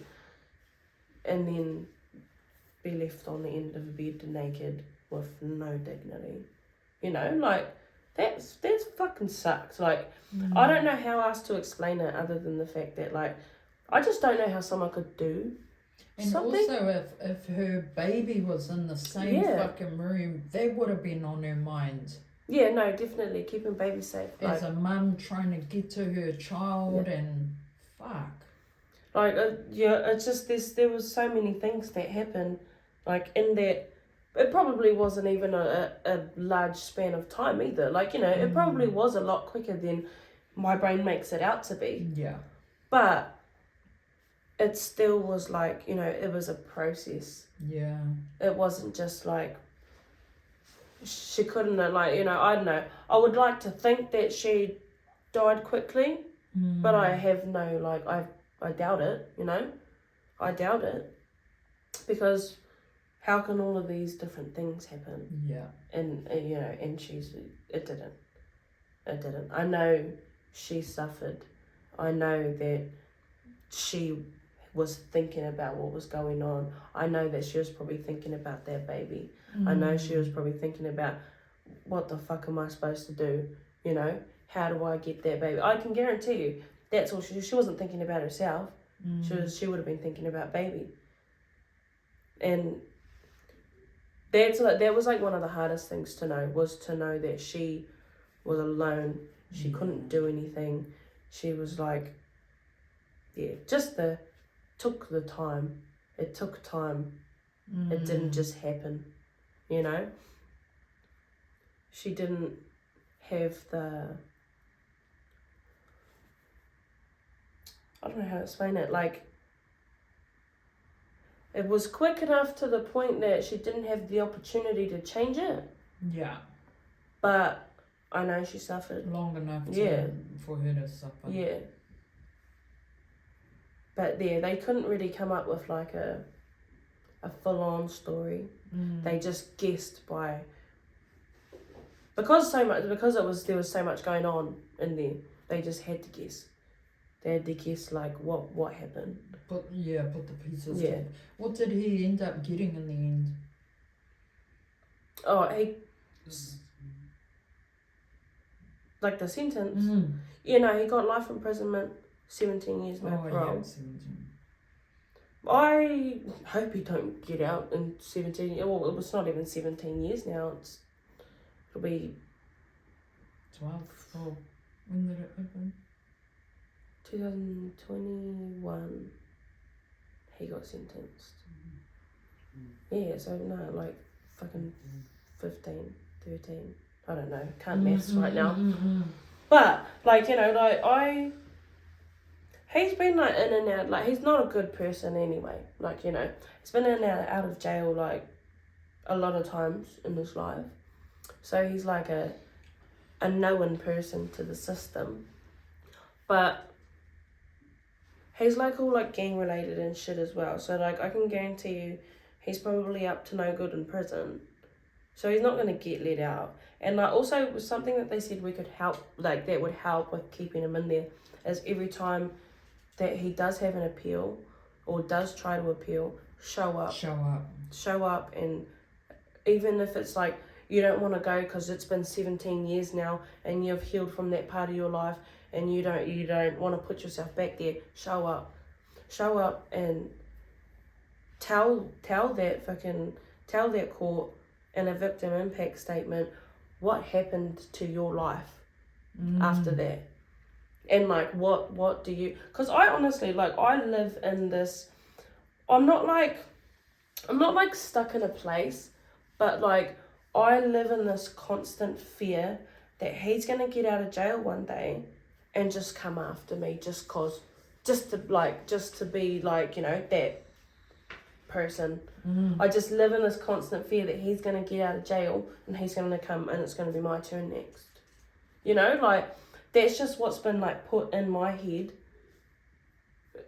Well, I've put it in my own head really, but like, just that fear that can be instilled on somebody from shit like that. And like, just, they said just show up and just tell them. And no matter how much you don't want to revisit that part of your life, you need to tell them what happened, what you had to go through because of his actions. And I will every time. You know, like, it's a long way away. We've still got a long time. But when that day comes and he does try to get out, I'll be there. And I'll stand there the same way that I did when I was a witness in that courtroom at his trial. I'll do the same thing, and I'll look him in his eyes, and I'll tell him in the court and everybody else exactly. I don't give a fuck. I'll revisit it 125 times if it means he's not going to get out of jail. Hard. You know? He just, I don't know. He's proud. He's very proud, and I know that he is because I've known people that have been been in jail with him, and this one guy didn't even know him. Didn't know him from Barasite. Didn't know him. Didn't know why he was there, and Sam walks up to him when he gets locked up, and he goes, "She loves me. She forgives me," and he's like, "The fuck you, weirdo! Like, don't come up to me and start saying weird shit like that." And then he found out what he was in there for, and was like, "What the fuck, bro? Like, what? Why did you come up to me and say that? Like, and why did you think I was gonna be like, yeah, bro, mean, like, that's cool?" But like, nah, they just like, he just goes around and like acts like his like girlfriend died or something, and she just died like in a car crash, and he misses her so much and like loves her and thinks about her, of like, you know, like, he acts like nothing happened. He acts like he did nothing wrong. He just acts like she's dead. And I don't know. Like, I don't know if I believe that he's like, is not, how they say that there's nothing wrong like going on in his head. I don't know how much I believe that. Like, now, maybe, like, now, I don't believe that, because, like, I just don't know how you could be mentally sane, and these are the things that are going through your head, you know? Like, who thinks like that? Nobody. You can't be sane and, like, have thoughts like that, I swear. Like, I don't believe it. I believed it at the time because but he's also just like this. Like his mind works in some really fucked up ways. When I first met him in person, we were on our way to Dunedin here for Azalea to have her baby. And because she was premature and we can't have babies more than 9 weeks earlier. Oh, yeah. In Invercargill. And so we were coming up here, and this was the first time that I met him in person. And he was like doing all the big brother things, like, look, because I was here by myself. My parents were in Australia. I was all Zalia had. He was the only other half of the things that she had. And so we were like put up in like hospital accommodation. We were both at the same place, and he was like being the big brother. He was taking me to the supermarket, like we were doing this and then he cooked me food, whatever. And he goes to me, do you know why I love your sister? And I was like, why? He goes, because she knows what I've done to women and she still loves me. Like, this is just the way that his head works. Like, it's gross, eh? Like, I just don't understand. That's what I mean. I don't believe he's sane. I don't believe it at all. Because, literally, how does someone think like this and be sane, Doesn't make sense to me. How is your sister's baby doing? She's so good. No, she's got her mother's personality. Oh yeah, who's got her? My mum. My mum has care of her, but my mum and I pretty much just like co-parent together with her.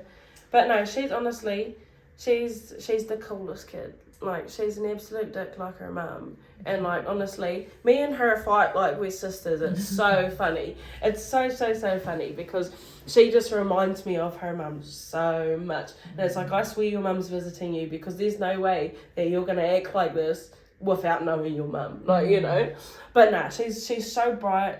She's so funny. She loves music like her mum. She is a dancer. Like, she's the coolest little girl. And it's like it's been cool, like, even though the situation that it is, it's been real cool, like, having her grow up like siblings with my kids. Yeah. Like, they're so close. And like, she's got 3 mums. She's got her mum, she calls me mum, and my mum. And like, it's like, you're so lucky, bro. You got all these extra parents, you got all these extra loves, like, like, no, you're not lucky, but like, we always said that we would never let her feel like there's something missing. She's always known about her mum. We've always told her about her mum.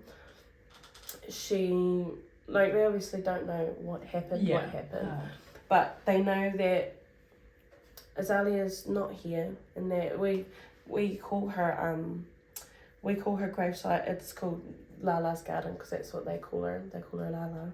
And that's where they go. They know she's got this garden. They know she's not coming back. They know that they love her. Like, they don't, they know about Azalea and will never, ever, ever, like, not. But Kiara, we always said that, we would never make her feel like that was missing. When we would always make sure that she doesn't feel like she's missing both of her parents. She knows, but she doesn't feel that. For a lot of whānau out there, they are in your predicament where they know what's happening.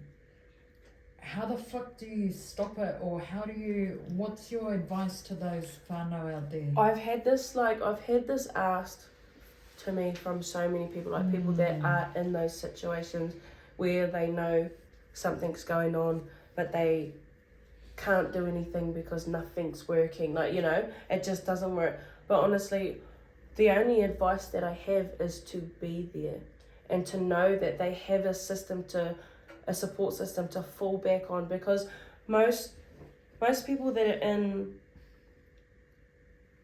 situations where they're in abusive relationships, they're mostly closed off from other people. They've been put into this little bubble of, I'm all you've got, their abuser. I'm all you've got, I'm the only one who loves you, your family doesn't love you, you know. This is usually the situation, is they don't feel like they have support. Even though they know it's there, they don't feel like it is. And most of the time, one thing I will say, and this is a mistake that I made, is when they talk about their abuser, their partner, their abusive partner, don't come into the situation with anger. Don't be angry at their partner. Because if you're going to be angry every time they come to you, if you're going to be angry and be like, fuck that cunt, like, just fucking leave, if you're going to be like that every time they come to you with a situation, they're going to stop. Coming to you. They're going to stop, because that's not what they want to hear. That might be the way that you feel, but it's not about you.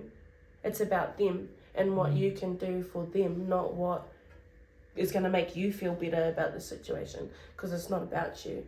You just have to make sure that when they do come to you with these things, they know that you're listening, they know that you're understanding. You need to have your input to be focused towards them, not the situation. If you know what I mean. But it's like, gotta be hard. Yeah, it is hard. And like, you know, like I was telling you earlier, like I sit here and I say, I wish I'd done more. But it's not like, you can't hold things like that on yourself, because the most you can do is, like I said, the most you can do is be there. You need to let people know that they have you, and that at any time you'll drop everything and you'll go. Even like, I've done it like with other people. I am and I will continue to be that person for people. I had a really good friend that was in an abusive situation, and we went round and round and round and round and round in circles for a long time. And every time she would call, I was gone, I was there. Whether that was whether she'd rung the police or not, because she wouldn't, you know, sometimes they just don't want to, or can't, or, you know, but she knew she could ring me and that I would be there within the next 5 minutes, like I'm on my way. And I did, and I did this. And even when it gets, you need to not, even though it's hard, don't give up on them. They're gonna go back. You're gonna feel like what you're doing for them is not worth your time. A waste of time. Yeah, you're gonna feel like you're wasting your time because they keep going back. But one day they're not going to go back. One day they're going to leave. And you're going to be that person that they know they can ring and say, I need to get out, and I need to get out now. And it's just like, you just got to, it's hard, and it's really, really mentally draining on the people that are like trying for their whānau and their loved ones. It's really, really draining, but that's what they need. That's all they need. Because like I said, nobody's going to leave until they're ready. And you can't change that in someone's mind. You know, like,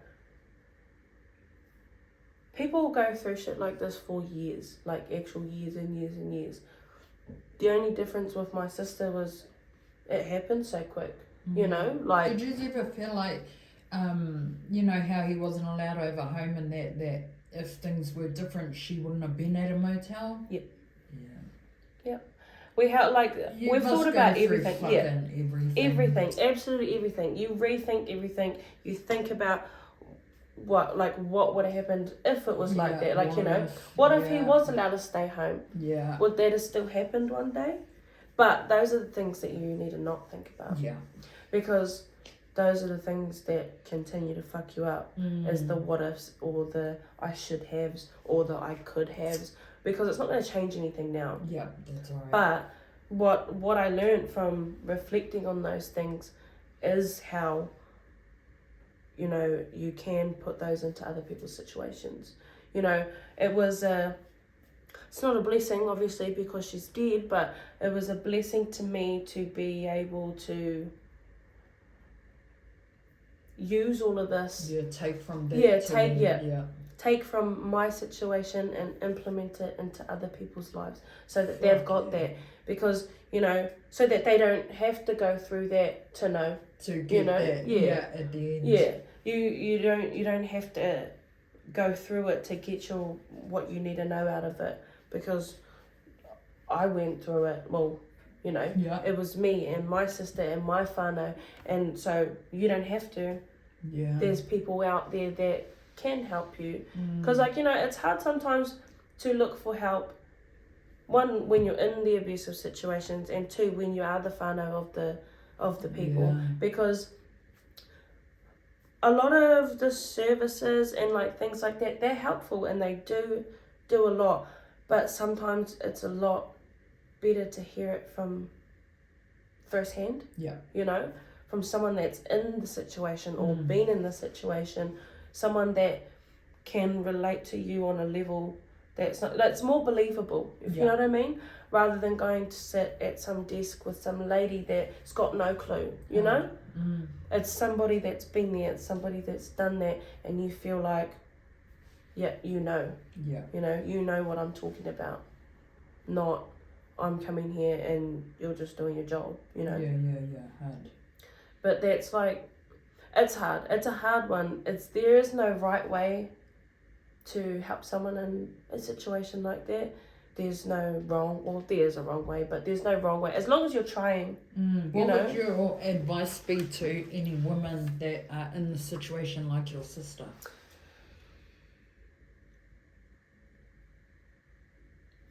It's a hard one. Like, my main advice is, would be, I know you're not ready, but you need to be. Because some people don't have that 8 years of time to be abused. Some people only have that 10 months. You know, like the lady next door might have been in an abusive relationship for the last 5 years, but you might be in an abusive relationship for the last 4 months, and you don't know when that's going to get so bad that you're going to die. There is no time limit on it. And I know that it's hard, and I know that it's scary, and I know you feel like you don't have anywhere to go, and that the people around you don't understand. But you'll never be ready if you don't try. If you just accept that this is your life, and you just accept that it's all good. Like, it's all good. I'll live another day. It's all good. I'll see tomorrow. You don't know that. You can't ponder in the situation and hope that it gets better. Because if it's a reoccurring thing, one time's enough. But if it's going to continue to happen, and especially under the promise of change, it's never going to get better, and you don't have as much time as you think you do. So like, it's just literally that you just need to you're never going to be fully ready. Nobody's ever fully ready because it's a scary jump, especially because a lot of people have been in those situations for a while. You know, and they're accustomed to that's their life, and it's a scary jump. It's a scary jump to take, but you need to take it. Yeah, you need to take it. Whether you fall or you fly, it's a step that needs to be taken, because otherwise you're just going to sit in there and go round and round, and you're just going to accept that that's your life until you're dead. And that's pretty much like, you know, there's some situations where it's like, you know, something good does end up happening, and like that person changes randomly and they're like, fuck this shit, I need help. But it's not your job to sit around and wait for that. And it's not your job to be the person to force them to fix that about themselves. You know, so you can't sit there and just, maybe he will help himself, maybe he will change. It's not your job to look after that. To take it until that day comes. If it's not your job, go away. Maybe one day you'll come back and that is what happened. but it's like it's hard because like that's what I mean. You can't like tell somebody, you just can't tell them what to do because it's really hard to get out of that situation, and I know it is, and I know how easy it is to go back. Yeah. And I know how easy it is that like this is my life and I'm accepting that this is my life. I know how easy it is to just be there and how hard it is to get out. So it's not like there's not an advice to give. It's just that you need to care about yourself. Yeah. And especially when you got kids as well, you need to care about yourself and you need to care about your kids. You need to put those people before the abuser, which is what happens most of the time. Nah, fucking hell. Before we wrap things up, is there anything else you want to share? I don't know. I've just sort of been tell the talking. whānau your fucking TikTok for starters, so they can come and support your bloody journey. Okay, yeah, so we've got a TikTok, Justice for Azalia Wilson. And pretty much there, it's a platform that I like to use it for things to be about Azalia. Because, like we do news stories, we do all these other things, we do interviews, and everything's based at Samuel's crime, not Azalia as a victim. So I chose my space to be Azalia's voice and tell her story, not tell his story of a crime. Fuck yes. Because we've got heaps of that. We've got heaps of, they want to know everything about everything going on with him, really, but from our whānau's perspective. But so that's why I created that. Well, that's why I continued to do that, was to be her side of the story. Love it. And like for everybody else too, somewhere to go. Yeah. Somewhere to go. Well, fucking hell, I want to say thank you so much for coming over, fucking travelling 2.5 hours to come over and then just sharing and being that voice for your sister.